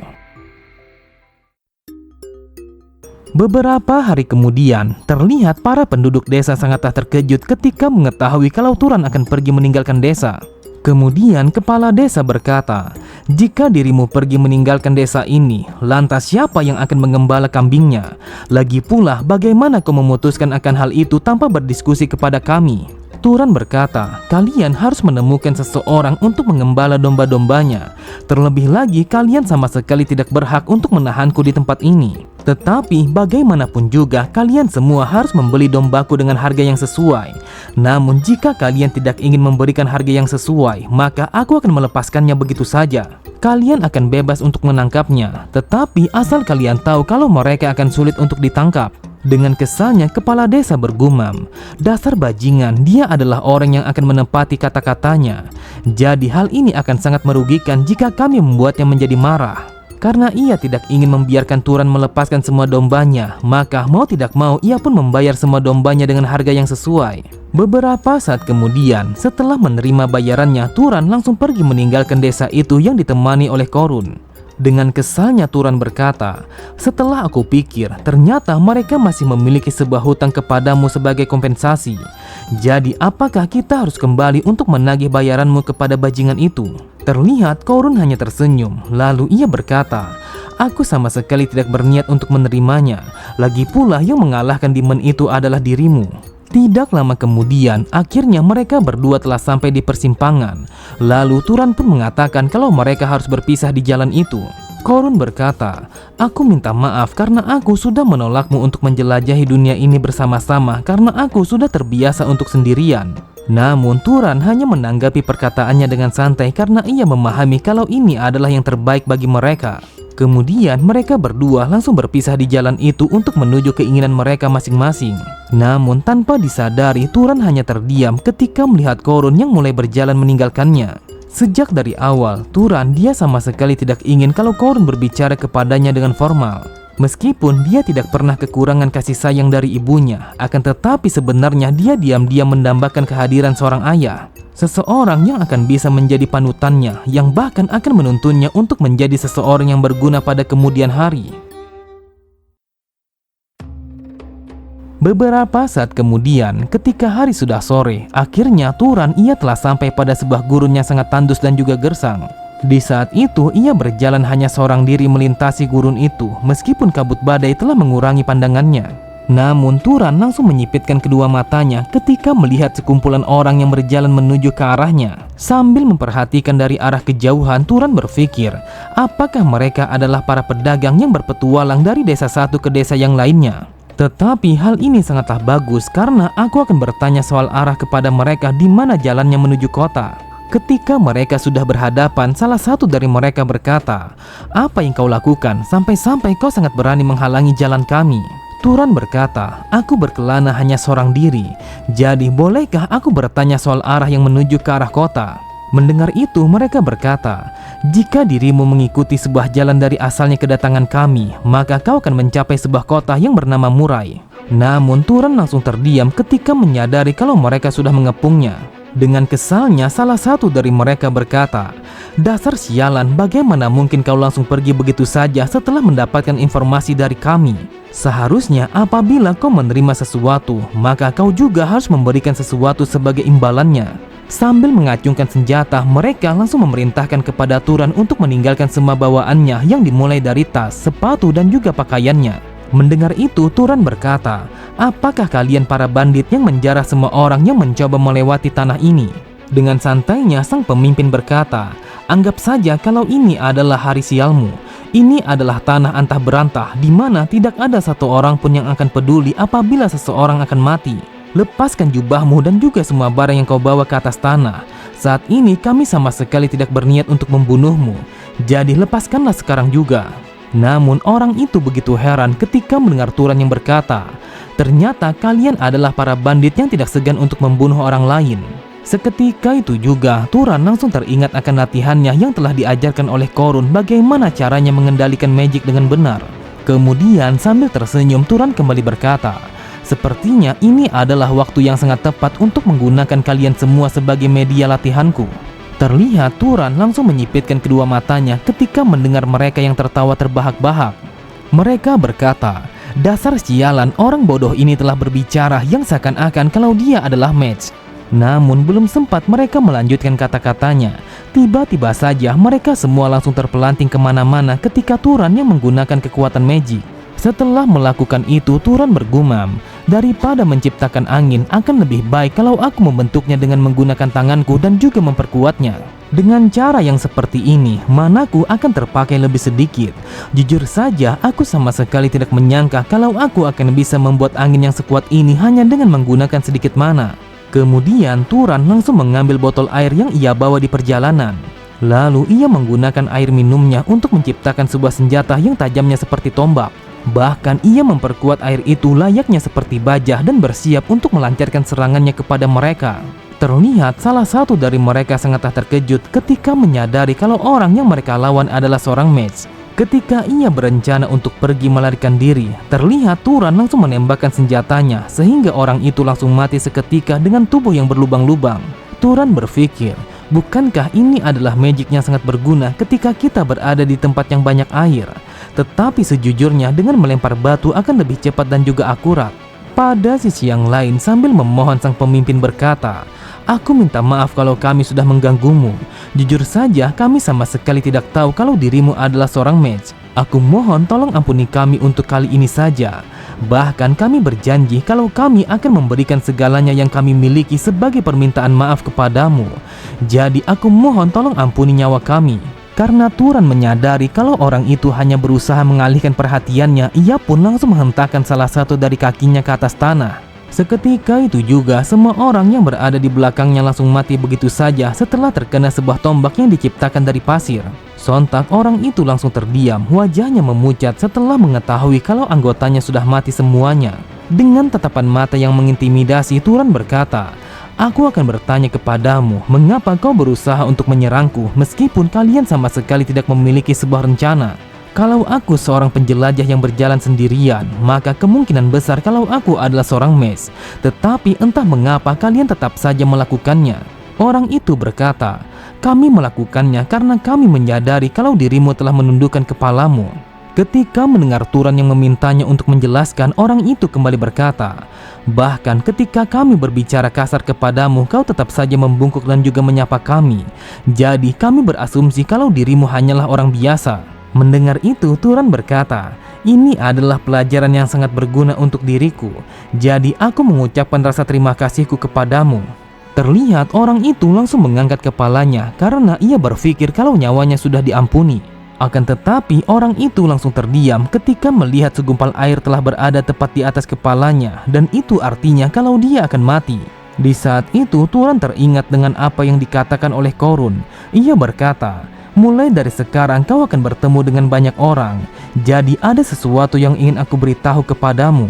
Ketika dirimu bertemu dengan para bandit, maka kau tidak perlu untuk memberikan rasa ampun kepada mereka. Mereka adalah orang-orang yang sama sekali tidak ragu untuk membunuh orang lain hanya untuk keuntungan mereka sendiri." Setelah mengingat akan hal itu, Turan berkata, "Saat ini aku sudah paham alasannya. Jika aku mengampuni satu nyawa seorang bandit hanya karena merasa kasihan, maka ada kemungkinan kalau dia bisa saja akan menyakiti 10 orang yang lainnya. Dasar sialan, aku sudah membuang waktuku dengan sangat banyak hanya untuk membereskan para bajingan yang seperti ini." Setelah membunuh para bandit, terlihat Turan langsung berjalan mengikuti jejak roda yang dilewati oleh para bandit sebelumnya.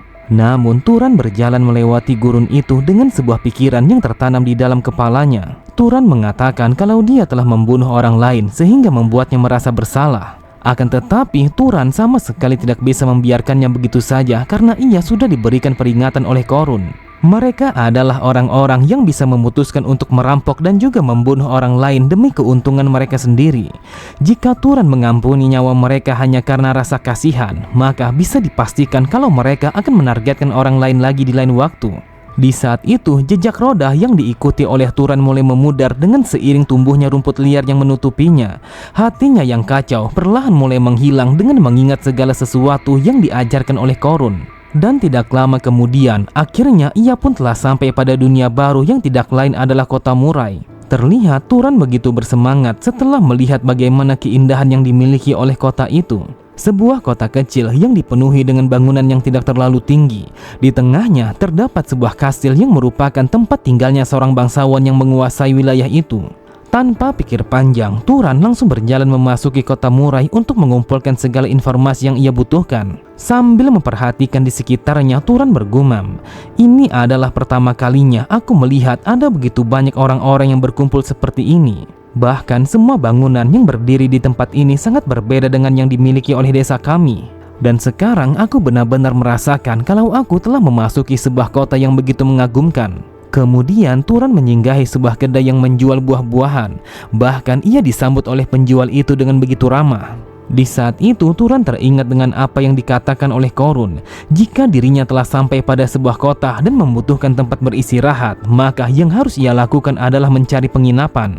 Ketika mendengar penjual itu yang menanyakan kalau ia ingin membeli apa, sambil melambaikan tangannya, Turan pun mengatakan kalau dia bukanlah seorang pelanggan. Mendengar Turan yang mengatakan itu sambil mengibaskan salah satu dari tangannya, orang itu berkata, "Jika dirimu tidak ingin membeli buah, maka pergilah sekarang juga." Turan bergumam, entah mengapa dia sama sekali tidaklah sopan.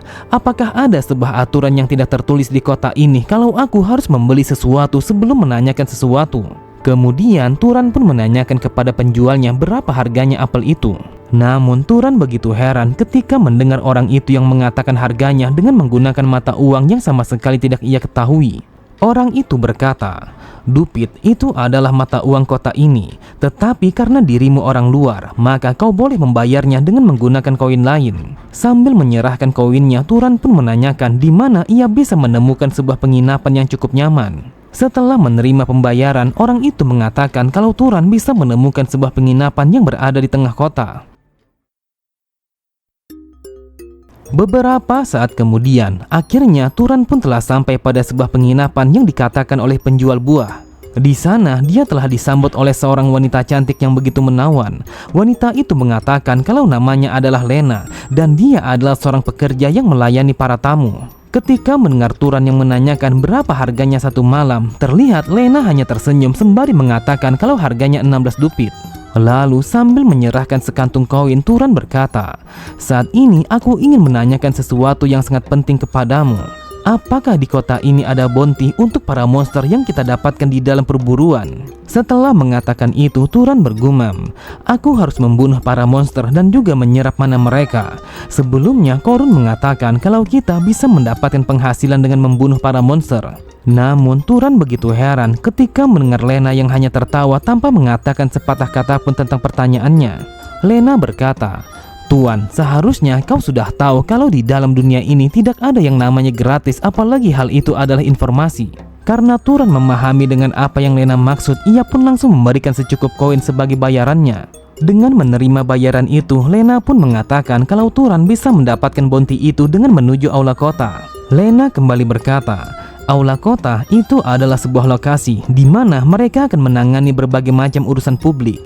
Lalu para pejabat yang bekerja di tempat itu telah dipilih oleh sang penguasa kota ini. Tetapi karena hari sudah malam, mungkin saja aula kota sudah tutup. Jadi jika dirimu ingin mendapatkan bounty-nya, maka kau bisa pergi di besok hari. Namun Turan kembali menjadi heran ketika mendengar Lena yang menanyakan apakah dia adalah seorang hunter monster. Ketika mendengar Turan yang menanyakan apa yang ia maksud, Lena kembali berkata, "Yang aku dengar mereka mengatakan jika orang biasa memburu para monster, maka mereka akan menjadi seorang mage. Jadi apakah dirimu ingin menjadi seorang mage?" Tetapi aku berpikir kalau itu hanyalah tahayul belaka. Lalu orang-orang yang percaya akan hal itu hanyalah para idiot. Akan tetapi Turan langsung melemparkan pandangannya ke belakang ketika seseorang yang menyapanya. Orang itu berkata, "Itu adalah fakta yang sebenarnya. Ketika dirimu bisa membunuh seekor monster, maka kau akan bisa menjadi seorang mage. Dan aku sudah melihatnya dengan kedua mataku sendiri. Dan aku sama sekali tidak akan mati terkecuali kalau aku sudah menjadi seorang mage yang sesungguhnya." Diketahui kalau lelaki bertubuh besar itu bernama Midan dan dia adalah seorang kapten yang memburu para monster. Turan berkata, "Yang lebih penting saat ini adalah, bolehkah aku mendengarnya lebih banyak tentang sesuatu yang baru saja kau katakan?" Midan berkata, "Apakah yang kau maksud adalah bagaimana menjadi seorang mage dengan membunuh para monster? Yang aku tahu, seorang mage akan menjadi sangat kuat ketika mereka memburu para monster. Jadi dengan mengikuti sebuah prinsip yang sama, jika orang biasa seperti kita telah membunuh seekor monster, maka kita akan menjadi seorang mage. Dan kami berempat telah memburu para monster untuk menjadi seorang mage."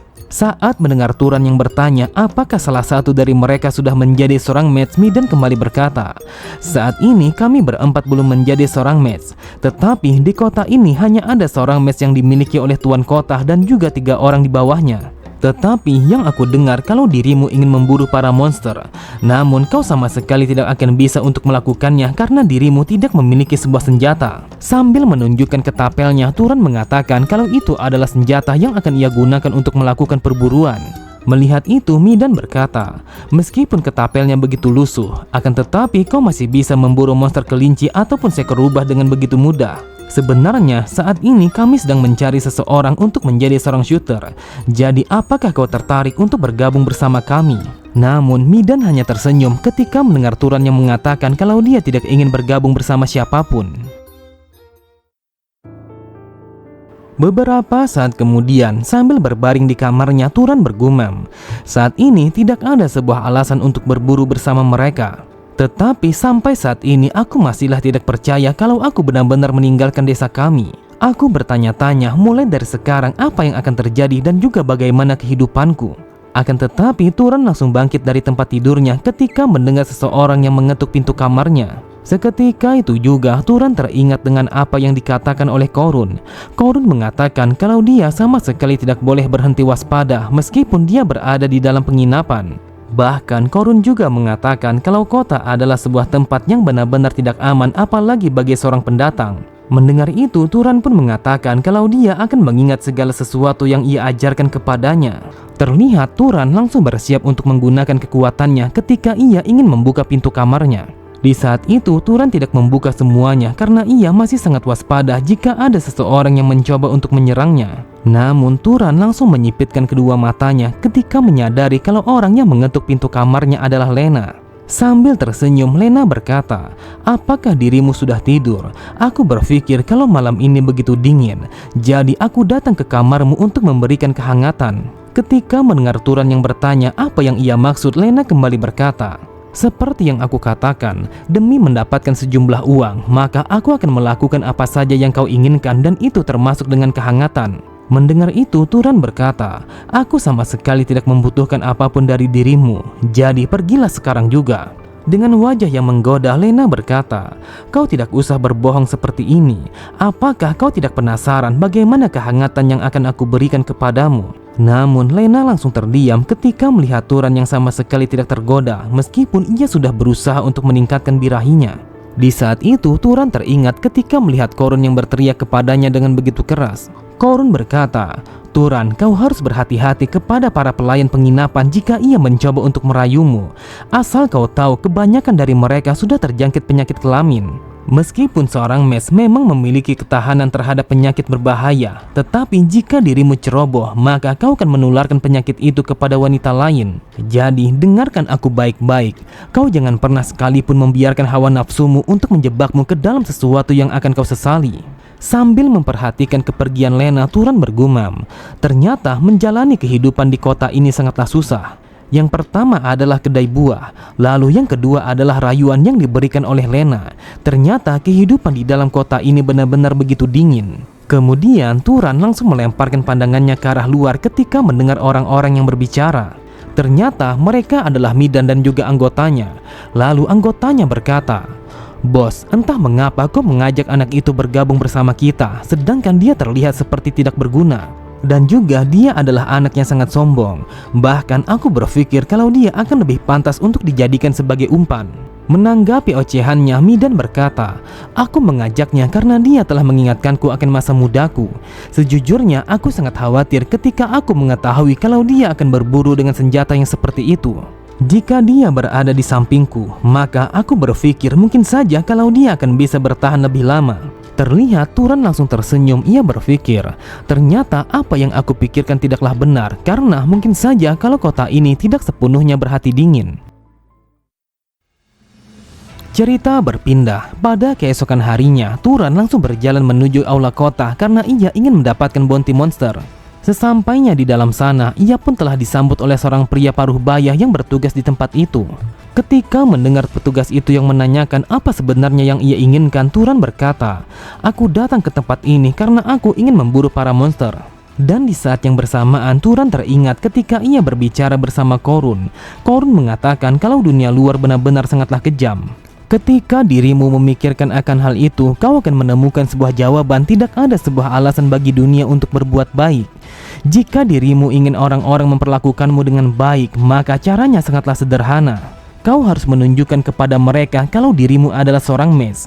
Dengan cara yang seperti itu, maka semua orang akan menundukkan kepalanya. Terlihat petugas itu langsung memberikan sebuah sketsa kepada Turan yang mana itu adalah gambar seekor monster yang akan ia buru. Petugas itu berkata, "Itu adalah monster yang harus kau dapatkan, tetapi kau tidak boleh membawa sketsa ini karena ini adalah satu-satunya yang kami miliki." Saat mendengar Turan yang menanyakan apakah itu adalah seekor gagak, dengan kesalnya petugas itu mengatakan apakah dia melihat seperti seekor kucing. Kemudian dengan nada yang begitu acuh ia kembali berkata, "Meskipun kemungkinannya sangatlah kecil, tetapi jika dirimu berhasil membunuhnya, maka kau harus membawa bangkainya monster itu ke tempat ini. Dan apabila seorang mes tidak menghapus mananya monster itu, maka ia akan menjadi demonic rat. Wahai anak muda, dengarkan aku baik-baik. Jika dirimu membunuh monster itu dan meninggalkannya begitu saja di dalam hutan, maka kau akan dieksekusi sebagai hukumannya. Dan ini adalah sebuah hukum yang diterapkan oleh kota Murai." Mendengar itu, Turan bergumam, "Aku sudah tahu apa yang terjadi setelah monster itu yang berubah menjadi demonic rat. Jadi aku sama sekali tidak boleh untuk mengulangi kesalahan yang sama." Turan berkata, "Yang aku dengar, bukankah para kesatria juga memburu para monster? Jadi apabila terjadi sesuatu, bukankah para kesatria akan bisa membereskannya?" Dengan tatapan mata yang datar, petugas itu berkata, "Apakah kau pikir kalau mereka akan memiliki waktu luang yang banyak? Asal kau tahu, pekerjaan para kesatria adalah menjaga peraturan di dalam kota ini. Tetapi untuk apa kau berburu para monster? Apakah kau sudah termakan rumor itu? Asal kau tahu, ini bukanlah sesuatu yang akan bisa diatasi oleh seorang berandalan sepertimu." Setelah melihat Turan yang sudah pergi meninggalkannya, petugas itu kembali berkata, "Sebentar lagi mayatnya anak itu akan tergeletak di dalam hutan dan itu benar-benar sangatlah merepotkan." Beberapa saat kemudian, terlihat para petugas langsung berkumpul di tempat itu ketika melihat Turan yang membawa buruannya. Dengan tatapan mata yang terbelalak, mereka berkata, "Hal ini sama sekali tidaklah mungkin. Bagaimana bisa kau memburu monster ini dengan waktu yang secepat itu? Wahai anak muda, apakah kau memburunya hanya seorang diri? Tetapi bagaimana kau melakukannya, sedangkan ini adalah seekor monster yang cukup merepotkan?" Turan berkata, "Karena aku sudah membunuhnya dan membawanya ke tempat ini, aku rasa kalau aku akan menerima hadiahnya."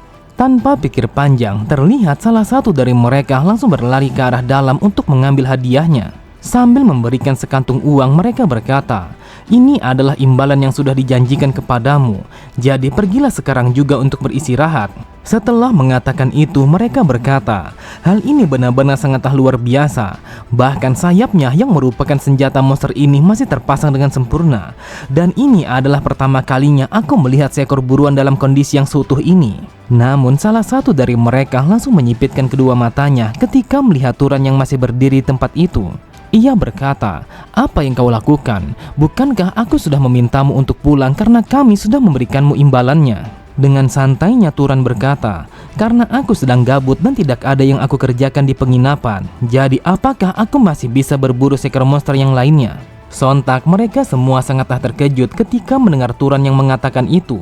Biasanya orang-orang yang berburu para monster akan kembali di besok hari setelah mendapatkan hadiahnya. Setelah 3 hari menjadi hunter monster, terlihat Turan langsung menikmati penghasilannya dengan memesan semua makanan enak. Tepat di hadapannya, Lena berkata, "Ini adalah makanan termahal yang kami miliki. Tetapi aku sama sekali tidak pernah membayangkan seseorang yang sepertimu bisa mengalahkan 30 monster hanya dalam 3 hari. Aku yakin kalau dirimu sudah menghasilkan banyak uang, meskipun kau baru saja memasuki kota ini." Setelah mengunyah makanannya, Turan pun mengatakan kalau uang bukanlah satu-satunya tujuannya. Sebenarnya yang dituju oleh Turan adalah mana yang dimiliki oleh para monster yang ia buru. Dengan menyerap mana mereka, maka ia akan bisa menjadi tumbuh lebih kuat. Turan bergumam, "Saat ini yang aku rasakan kalau manaku telah meningkat berkali-kali lipat jika dibandingkan sejak pertama kali aku bertemu dengan Korun. Tetapi aku bisa merasakan batasannya. Jika hanya mana para monster kelas bawah yang aku serap, maka pertumbuhan yang aku dapatkan hanyalah sebatas ini." Kemudian Lena berkata, "Dengan makanan yang sebanyak ini, apakah kau akan sanggup untuk menghabiskannya hanya seorang diri?" Tepat di sampingnya, Sang Koki berkata, "Badanmu begitu kurus, tetapi kau sanggup makan dengan begitu banyak.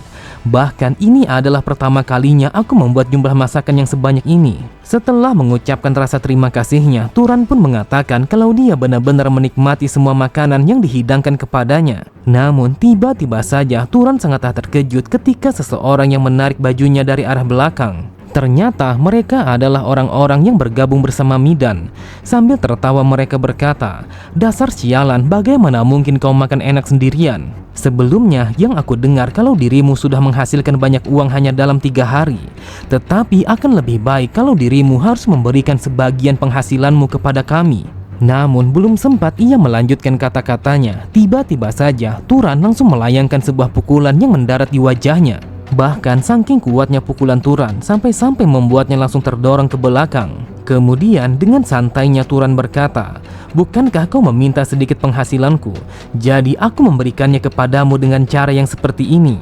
Terlihat Turan langsung memiringkan badannya ke arah samping ketika salah satu dari mereka yang melancarkan sebuah tinjuan. Setelah menghindarinya, Turan langsung melayangkan tinjuannya kepada orang itu sehingga membuatnya langsung terpelanting ke belakang. Pada sisi yang lain, terlihat salah satu dari mereka langsung berlari ke arahnya sambil membawa sebuah kursi yang ia jadikan sebagai senjatanya. Namun usahanya hanyalah sia-sia karena Turan langsung menangkis kursi itu dengan begitu mudah. Dan di saat yang bersamaan, Turan langsung bersiap untuk menjentik kepalanya orang itu. Seketika itu juga, ia pun langsung terlempar ke belakang setelah terkena sebuah jentikan yang dilancarkan oleh Turan. Ketika keributan semakin menjadi di dalam penginapan, sambil berteriak, Lena meminta kepada mereka untuk menghentikan perkelahian itu. Beberapa saat kemudian, terlihat Midan langsung meminta maaf kepada Turan dengan menundukkan kepalanya. Midan berkata, "Aku dengan tulus meminta maaf kepadamu dan aku akan memberikan sebuah teguran yang sangat setimpal kepada mereka berdua. Dan juga aku akan memastikan kalau ini tidak akan terjadi lagi. Sebenarnya akhir-akhir ini kami memiliki penghasilan yang begitu sulit. Oleh sebab itu mereka berdua begitu iri kepadamu yang sudah berhasil mendapatkan cukup uang meskipun hanya seorang diri." Setelah mengatakan itu, Midan langsung memerintahkan kepada anggotanya untuk meminta maaf kepada Turan dengan setulus hati. Ketika mendengar Turan yang menanyakan alasannya, Midan pun mengatakan kalau mereka telah dibatasi. "Dalam 3 hari ke depan, aku rasa kalau kami tidak akan bisa membayar kamar sewa. Tetapi kau tidak usah memikirkannya karena ini adalah masalah kami." Namun Midan begitu heran ketika melihat Turan yang memberikan sekantung uang kepadanya. Turan berkata, "Ini adalah balas budiku kepadamu atas kebaikan yang kau tunjukkan sebelumnya. Kau mengatakan kalau dirimu merasa khawatir sehingga kau mencoba untuk menjagaku. Tetapi di dalam dunia ini tidak ada yang namanya gratis. Jadi sebagai imbalannya aku memintamu untuk memberikan beberapa informasi yang diperlukan." Sambil tertawa, Midan berkata, "Aku adalah orang yang sangat mahir di dalam memberikan informasi. Jadi aku akan memberikan segalanya yang aku tahu kepadamu." Pada keesokan harinya, Turan langsung bersiap untuk melakukan perburuan di dalam hutan. Sebelum ia pergi menjelajah, ia bergumam, "Mungkin saja hari ini akan menjadi perburuan terakhirku di kota ini." Malam tadi, Midan sudah memberikan banyak informasi tentang kota ini. Jadi sudah sewajarnya kalau aku harus pergi ke tempat itu. Saat ini ada lebih banyak informasi yang berguna daripada yang aku kira. Terlebih lagi, Midan dia adalah orang yang benar-benar sangatlah baik. Dia merasa kalau dia adalah orang yang tidak terlalu berpengalaman seperti Korun. Tetapi itulah yang membuatnya menjadi baik dan juga tulus. Namun tiba-tiba saja Turan langsung terdiam ketika mencium sesuatu yang sangat mirip dengan aroma darah. Tanpa pikir panjang sedikit pun, ia pun langsung berlari menuju ke arah hutan sembari berharap kalau firasatnya akan salah. Sesampainya di dalam hutan, ia pun menemukan sebuah cakaran yang membekas pada sebatang pohon. Namun Turan langsung menghentikan langkah kakinya ketika menemukan seseorang yang terkapar dengan luka yang sangat parah. Ternyata dia adalah seseorang yang merupakan salah satu dari anggota Midan. Di saat itu tubuhnya telah bersimbah dengan darah yang menandakan kalau dia telah diserang oleh sesuatu yang mengerikan. Kemudian Turan langsung berjalan ke arah lain untuk mencari yang lainnya karena ia telah mencium bau darah yang sangat menyengat. Tetapi Turan kembali terdiam ketika melihat seseorang yang sudah tergeletak di atas tanah dalam kondisi yang tidak bernyawa. Setelah mengetahui kalau itu adalah Midan, Turan berkata, "Midan, sebenarnya apa yang terjadi kepadamu sampai-sampai kau mengalami situasi yang seperti ini?" Terlihat Turan langsung memalingkan pandangannya ke belakang ketika mendengar salah satu dari kelompok Midan yang mencoba untuk berbicara. Dengan nafas yang tersengal-sengal, ia pun mengatakan kalau mereka telah diserang oleh seekor kelinci. Memang benar adanya, dari arah belakang terlihat seekor kelinci telah datang ke tempat itu hanya dalam sekejap mata. Namun itu bukanlah kelinci sembarangan, akan tetapi itu adalah seekor monster yang menyerupai seekor kelinci. Melihat kedatangannya, Turan langsung bersiap untuk menghadapi monster itu. Terlihat Turan sangatlah terkejut ketika melihat monster itu yang menyerangnya bagaikan sebuah rudal. Setelah menghindarinya, Turan berkata, "Dasar sialan, monster ini sangatlah cepat. Jika saja aku tidak bereaksi dengan cepat, maka ada kemungkinan kalau aku akan terkena cakarannya." Kemudian Turan langsung mengambil senjata andalannya yang tidak lain adalah ketapel batu. Lalu tanpa pikir panjang, ia pun langsung melemparkan ketapelnya yang ia targetkan untuk mengenai monster itu. Di saat itu, lemparan yang dilakukan oleh Turan telah dilapisi dengan magic sehingga membuatnya telah bergerak secara presisi. Akan tetapi dengan sangat cepat, monster itu langsung menghancurkan batu-batu itu dengan menggunakan cakar tajamnya. Melihat itu, Turan berpikir, ternyata monster ini dia sudah terbiasa untuk menahan melawan teknik lemparan senjata. Karena Turan sudah ia jadikan sebagai mangsa yang berikutnya, dengan sangat cepat monster itu langsung berlari ke arahnya untuk melancarkan serangan balasan. Namun monster itu langsung terdiam ketika menyadari kalau mangsanya telah menghilang begitu saja. Meskipun ia mencoba untuk mencari Turan, akan tetapi tetap saja ia sama sekali tidak mampu untuk merasakan kehadirannya. Dan di saat yang bersamaan, Turan langsung bersiap untuk melancarkan sebuah tusukan dengan melalui titik butanya. Seketika itu juga, monster itu langsung berteriak kesakitan ketika sebuah belati telah menusuk tenggorokannya. Setelah melancarkan serangan itu, Turan langsung melompat ke arah belakang untuk kembali menghilangkan kehadirannya. Meskipun monster itu telah terluka dengan sangat parah, akan tetapi ia tetap berusaha untuk bisa mendapatkan mangsanya. Bahkan ia sama sekali tidak mengendurkan serangannya sampai-sampai ia menumbangkan puluhan pohon yang begitu besar hanya dengan menggunakan cakar tajamnya. Terlihat debu yang sangat tebal telah menyebar ke udara setelah monster itu yang mengamuk dengan sangat hebat. Dan di saat yang bersamaan, monster itu langsung berteriak dengan sangat keras sampai-sampai suaranya telah bergema di tempat itu. Akan tetapi karena ia sudah kehabisan darah, seketika itu juga monster itu langsung tersungkur ke atas tanah. Setelah memastikan kematian monster kelinci itu, Turan langsung menampakkan kehadirannya tepat di hadapan monster itu. Kemudian ia pun mengulurkan salah satu dari tangannya dan bersiap untuk menyerap mananya monster itu. Sambil menyerap semua mana yang ia miliki, Turan bergumam, "Yang aku rasakan kalau ini benar-benar sangatlah berbeda." Meskipun monster kelinci ini tidak besar, akan tetapi jumlah mananya jauh lebih banyak daripada monster macan yang aku temui di hutan desa. Setelah menyerap mana monster, Turan langsung melemparkan pandangannya ke arah samping ketika mendengar seseorang yang berusaha untuk berbicara. Dengan suara yang terbata-bata, ia berkata, "Aku sama sekali tidak percaya kalau dirimu ternyata adalah seorang mage. Tetapi entah mengapa kau dengan sengaja menyembunyikan identitasmu yang sebenarnya kepada kami." Setelah menarik nafas panjangnya, Turan berkata, "Apakah di antara kalian berempat ada keluarga yang bisa kuberikan barang-barang peninggalan kalian kepada mereka?" Orang itu berkata, "Kami sama sekali tidak memiliki keluarga, tetapi Midan dia memiliki sebuah mimpi." Di saat itu Turan teringat ketika ia berbicara bersama Midan. Midan berkata, "Jika kau pergi meninggalkan kota ini, maka kau harus pergi menuju kota Orem. Dan itu adalah kota yang memiliki sebuah tempat yang disebut sebagai perpustakaan." Saat mendengar Turan yang bertanya apa yang dimaksud dengan perpustakaan, Midan kembali berkata, "Yang aku dengar itu adalah tempat yang memiliki ribuan buku yang sangat bagus dan juga berguna. Tetapi setelah aku mengatakan ribuan buku, entah mengapa matamu langsung berbinar. Namun mereka juga mengatakan yang bisa memasuki tempat itu bukanlah sembarangan orang.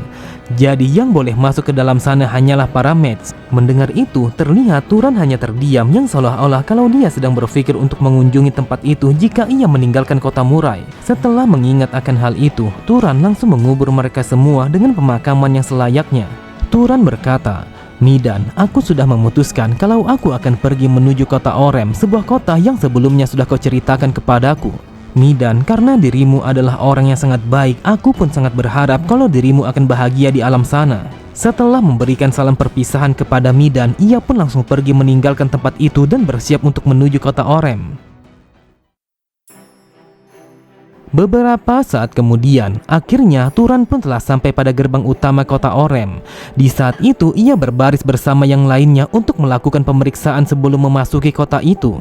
Dengan mata yang berbinar, Turan bergumam, "Jujur saja, aku merasa malu karena terkejut setelah melihat keindahan kota Murai sebelumnya. Tetapi keindahan kota Murai sama sekali tidak bisa dibandingkan dengan kemegahan yang dimiliki oleh kota ini.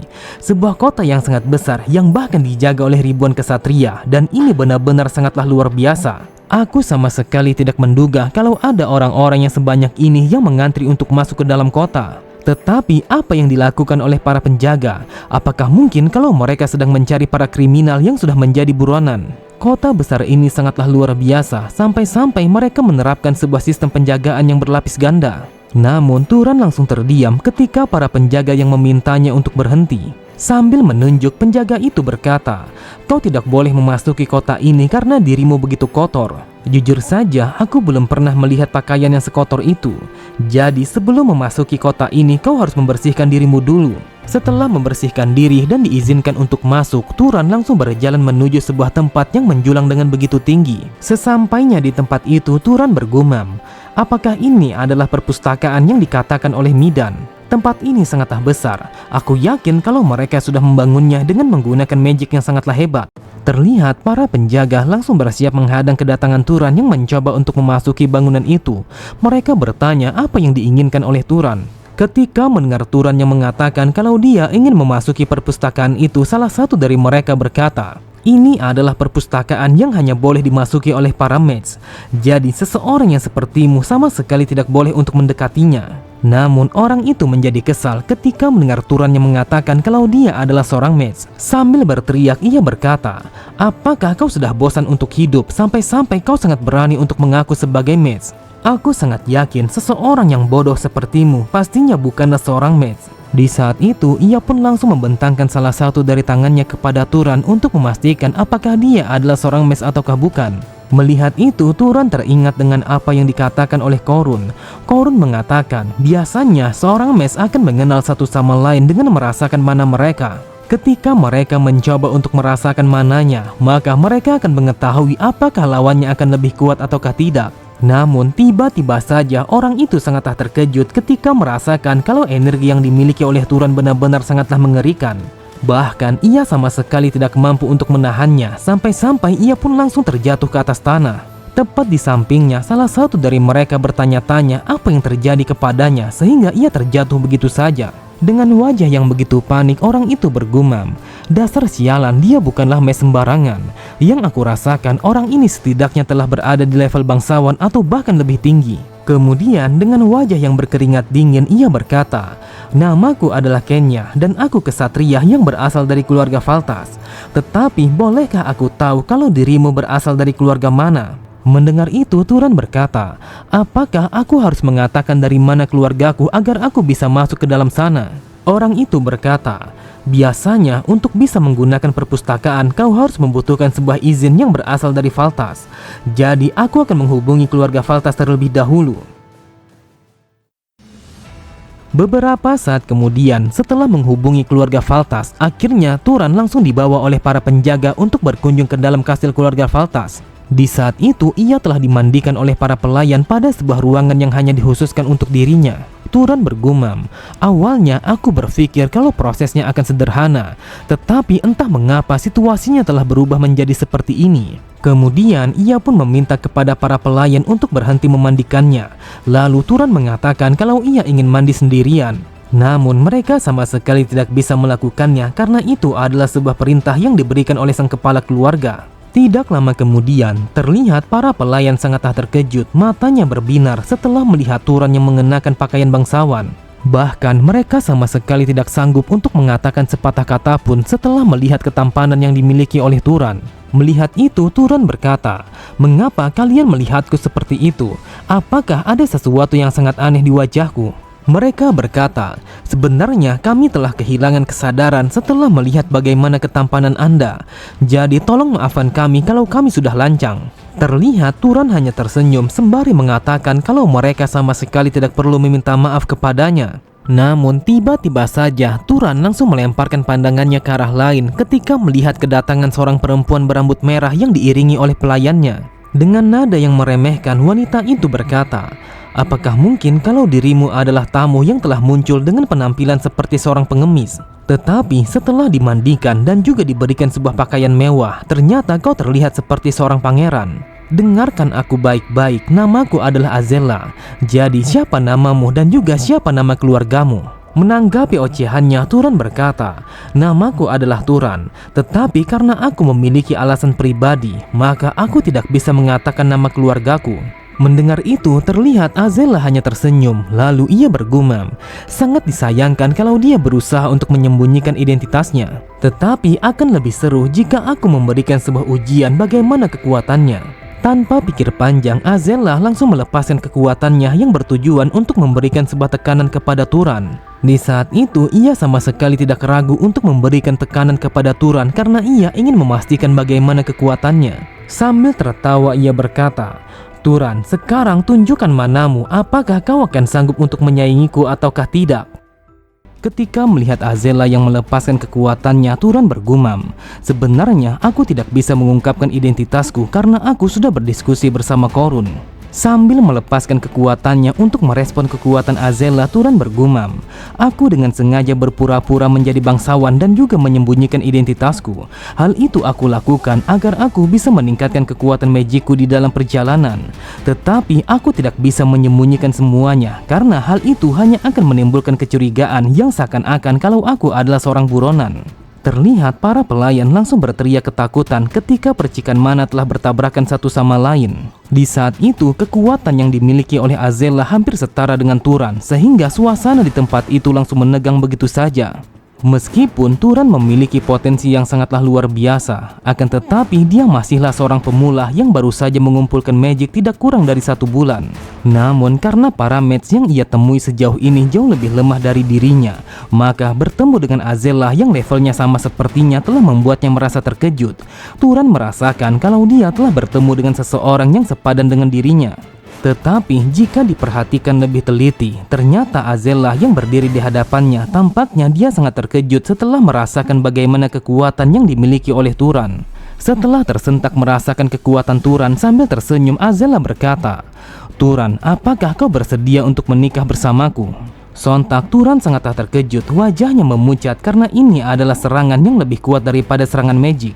Turan berpikir, ibuku mengatakan sebuah pernikahan di antara laki-laki dan juga perempuan adalah sesuatu yang benar-benar begitu sakral.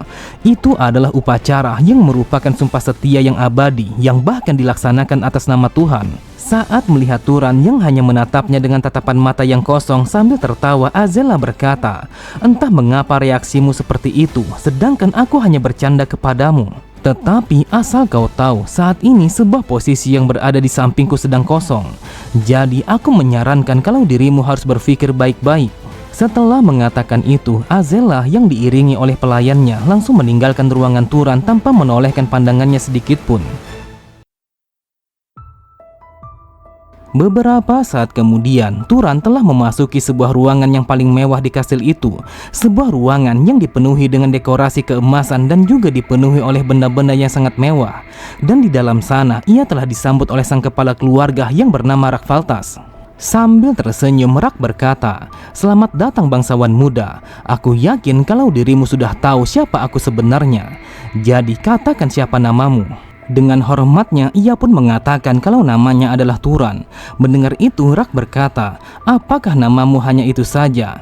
Jadi siapa nama keluargamu yang sebenarnya?" Turan berkata, "Karena ada begitu banyak tempat-tempat yang tidak bersahabat, maka aku sama sekali tidak bisa mengungkapkan identitasku kepada siapapun." Setelah menarik nafas panjangnya, Rak berkata, "Yang aku tahu, konflik besar yang menegang baru-baru ini hanya terjadi kepada keluarga Hardit yang melawan Korel, Ire dan Kalau, dan yang terakhir adalah Arabion dan juga Zahar." Terlihat Turan langsung berusaha untuk menekan emosinya ketika mendengar Rak yang menyebut sebuah konflik yang terjadi antara Arabion dan juga Zahar. Kemudian Rak kembali berkata, "Turan, kau mengatakan kalau dirimu ingin menggunakan perpustakaan, tapi apa tujuanmu yang sebenarnya?" Sejak dari dulu ada begitu banyak orang-orang yang datang ke kota ini setelah mendengar rumor aneh yang menyebar di luar sana. Jadi aku akan memberitahumu soal ini sejak awal. Asal kau tahu, di dalam perpustakaan itu kau tidak akan bisa menemukan magic kuno yang luar biasa dan juga tidak ada metode rahasia untuk meningkatkan mana. Saat mendengar Turan yang mengatakan kalau dia sama sekali tidak menginginkan akan hal itu, Rak kembali berkata, "Turan, aku juga tidak akan menghentikanmu meskipun kau berusaha untuk mencarinya.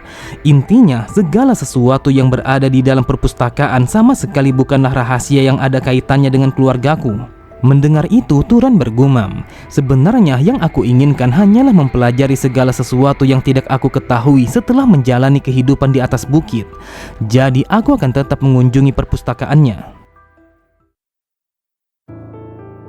Cerita berpindah. Pada keesokan harinya, Turan langsung berjalan meninggalkan kastil untuk menuju ke perpustakaan. Di saat itu, ia telah disambut oleh 2 orang kesatria yang menjaga pintu masuk perpustakaan. Sambil memberi hormat, mereka mengatakan kalau izin yang dimiliki oleh Turan sudah dikonfirmasi oleh sang penjaga. Tanpa pikir panjang, ia pun langsung memasuki perpustakaan itu. Namun Turan langsung terdiam ketika melihat kalau tempat itu benar-benar sangatlah luar biasa. Di saat itu yang ia lihat ada begitu banyak buku-buku yang tersusun dengan begitu rapi yang bahkan memenuhi dinding ruangannya. Kemudian Turan berjalan memasuki ruangan itu lebih dalam untuk mencari seseorang yang dikatakan sebagai sang penjaga. Namun Turan begitu heran ketika melihat seorang anak kecil yang berjalan menuju ke arahnya. Sambil melambaikan tangan yang tertutup oleh baju, anak itu berkata, "Aku sangat senang bisa bertemu dengan dirimu, tetapi kau harus tahu kalau aku adalah penjaga perpustakaan ini. Sebelumnya, Tuan Rak telah memerintahkan kepadaku untuk menjelaskan semua aturan ketika dirimu menggunakan perpustakaan ini." Terlihat Turan langsung terdiam. Ia sama sekali tidak menyangka seseorang yang menjaga tempat itu tidak seperti yang ia bayangkan. Sebelumnya Turan membayangkan kalau sang penjaga tempat itu adalah seorang pria tua. Namun ternyata Turan tidak menyangka kalau dia hanyalah seorang loli. Terlihat anak itu langsung menunjuk kepada Turan. Lalu ia berkata, sebuah aturan yang diberikan oleh sang kepala keluarga sangatlah sederhana. Yang pertama adalah jika dirimu merusak bukunya, maka kau harus menggantinya. Lalu yang kedua adalah kau sama sekali tidak boleh membawa pulang semua buku di tempat ini. Dan juga selama dirimu menggunakan tempat ini, maka aku akan selalu mengawasimu. Mendengar itu, Turan berkata, "Aku paham dengan aturannya, tetapi ketika aku sedang membaca, apakah kau bisa mengawasiku dari kejauhan karena aku merasa tidak nyaman?" Kemudian sambil berjalan, Turan berkata, "Karena dirimu sudah bekerja sebagai penjaga perpustakaan, bukankah itu artinya kalau dirimu sudah membaca banyak buku?" Anak itu berkata, "Tentu saja aku sudah membaca banyak buku.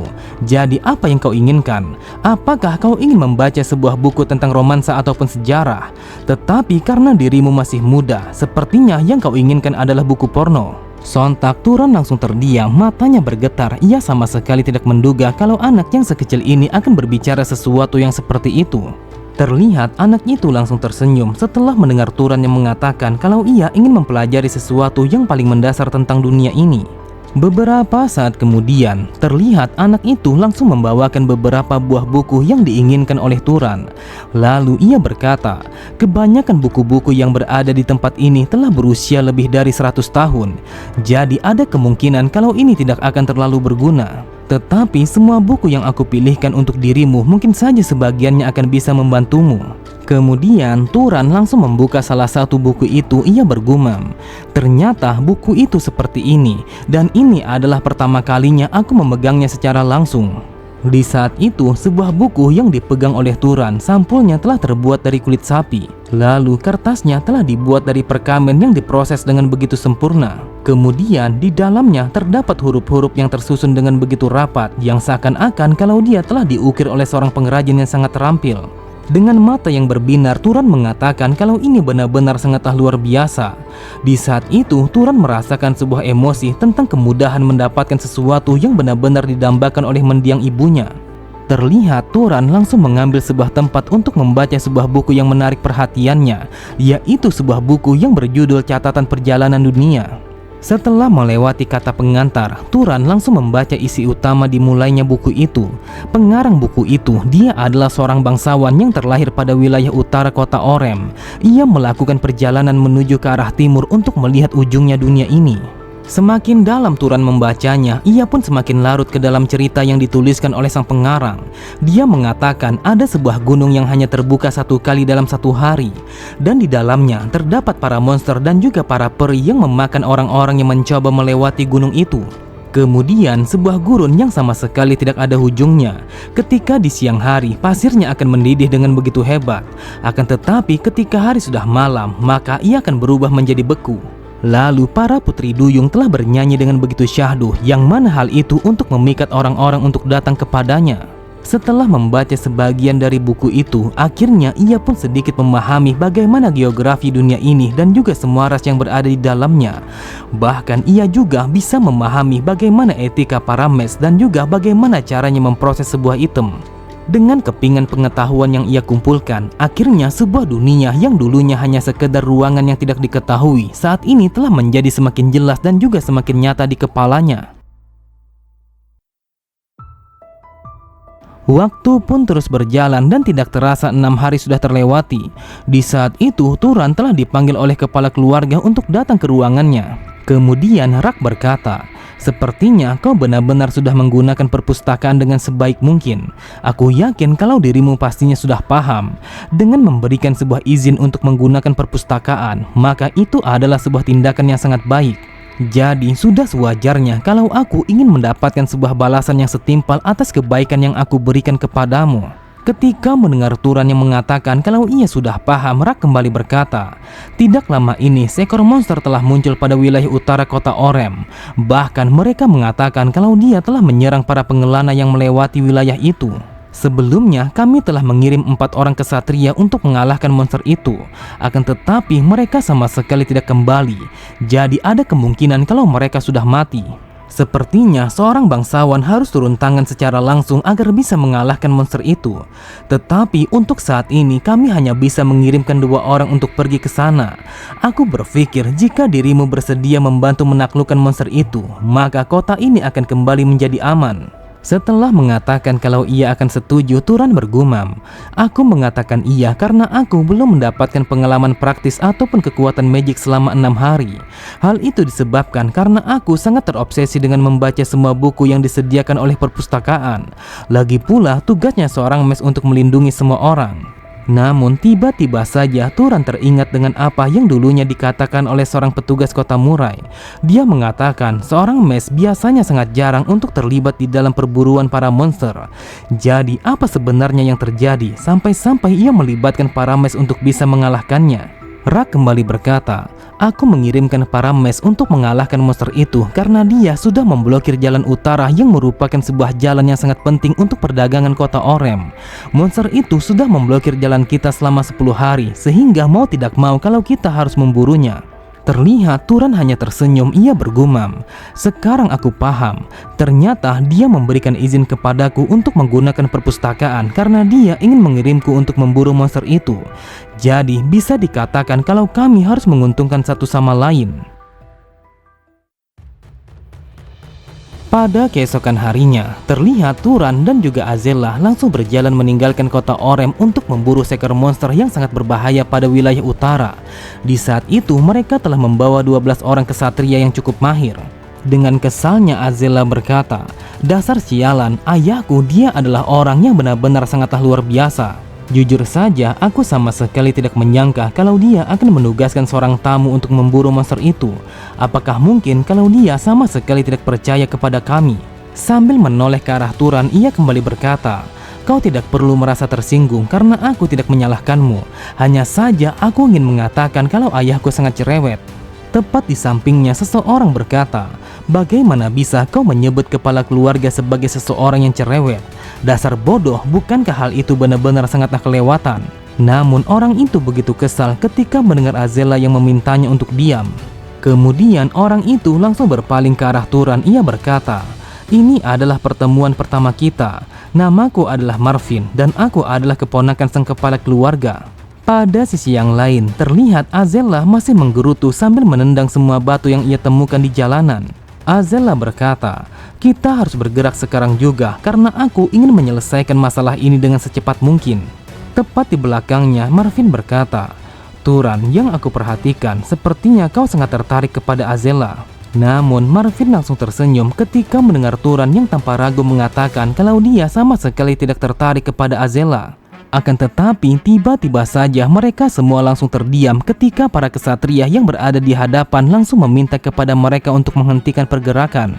Di saat itu mereka telah menemukan sebuah kereta yang sudah hancur dan juga potongan tubuh yang berlumuran dengan darah.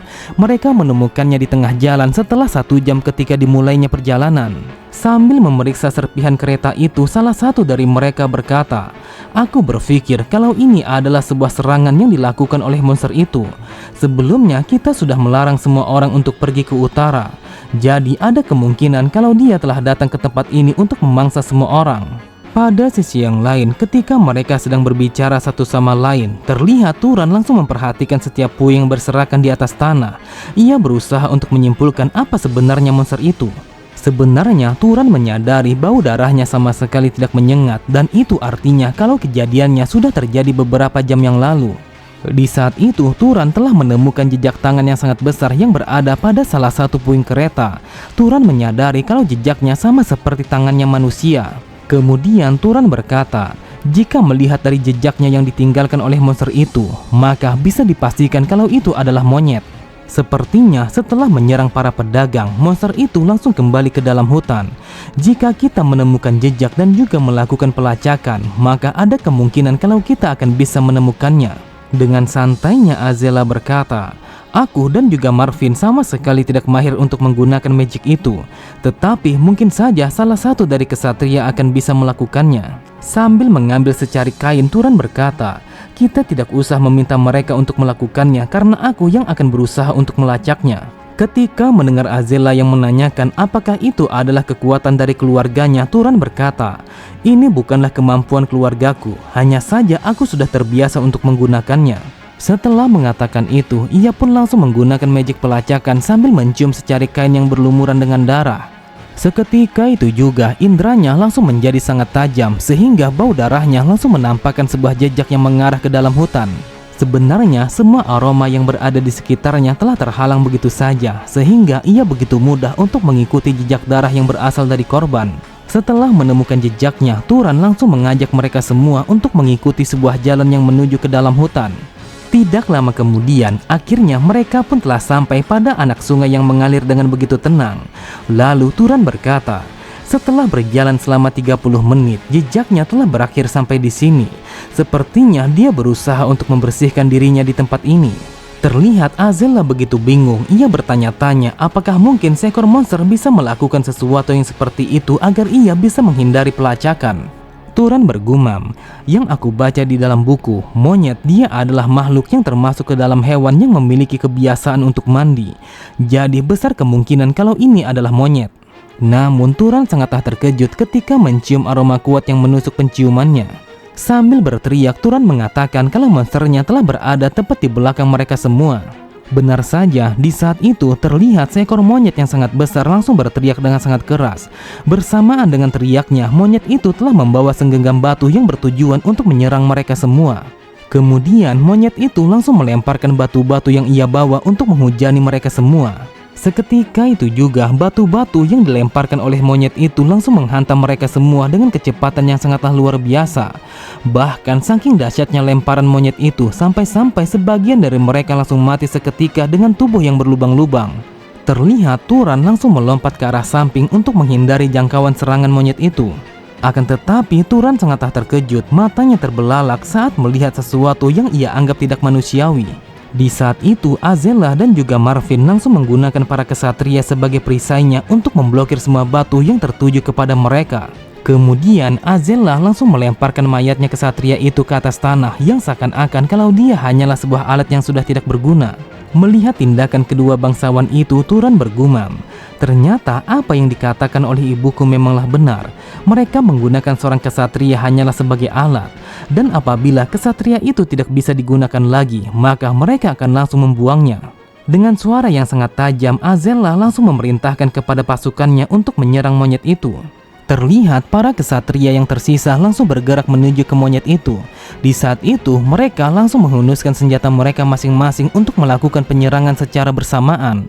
Akan tetapi mereka semua langsung terdiam ketika menyadari kalau monyet itu langsung pergi meninggalkan tempat itu. Ia berlari melewati dahan-dahan dan berusaha untuk masuk ke dalam hutan. Meskipun tubuhnya begitu besar, akan tetapi ia memiliki kecepatan yang sangatlah luar biasa sehingga para kesatria begitu sulit untuk mengejarnya. Namun Azela sangatlah terkejut ketika sesuatu telah bergerak melewati kepalanya. Bahkan mereka semua sama sekali tidak bisa berkata-kata ketika cahaya kebiruan yang seperti kilat telah mengejar pergerakan monyet itu. Seketika itu juga monyet itu langsung berteriak dengan sangat keras ketika sebuah batu yang menembus tubuhnya. Bahkan monyet itu langsung tersungkur ke atas tanah dengan darah yang bersimbah di tubuhnya. Terlihat mereka semua langsung berpaling ke arah belakang untuk mencari tahu siapa sebenarnya yang menyerang monyet itu. Ternyata yang melumpuhkan monster itu adalah Turan dengan menggunakan sebuah ketapel yang biasanya ia gunakan untuk berburu. Di saat itu ia menggunakan lemparan batu yang ditingkatkan dengan 3 mantra yang paling ia kuasai, yaitu penguatan, kecepatan, dan juga pengejaran. Oke semua, cukup sampai di sini dulu pembahasan alur cerita kita. Sampai jumpa di video selanjutnya. Wassalamualaikum warahmatullahi wabarakatuh.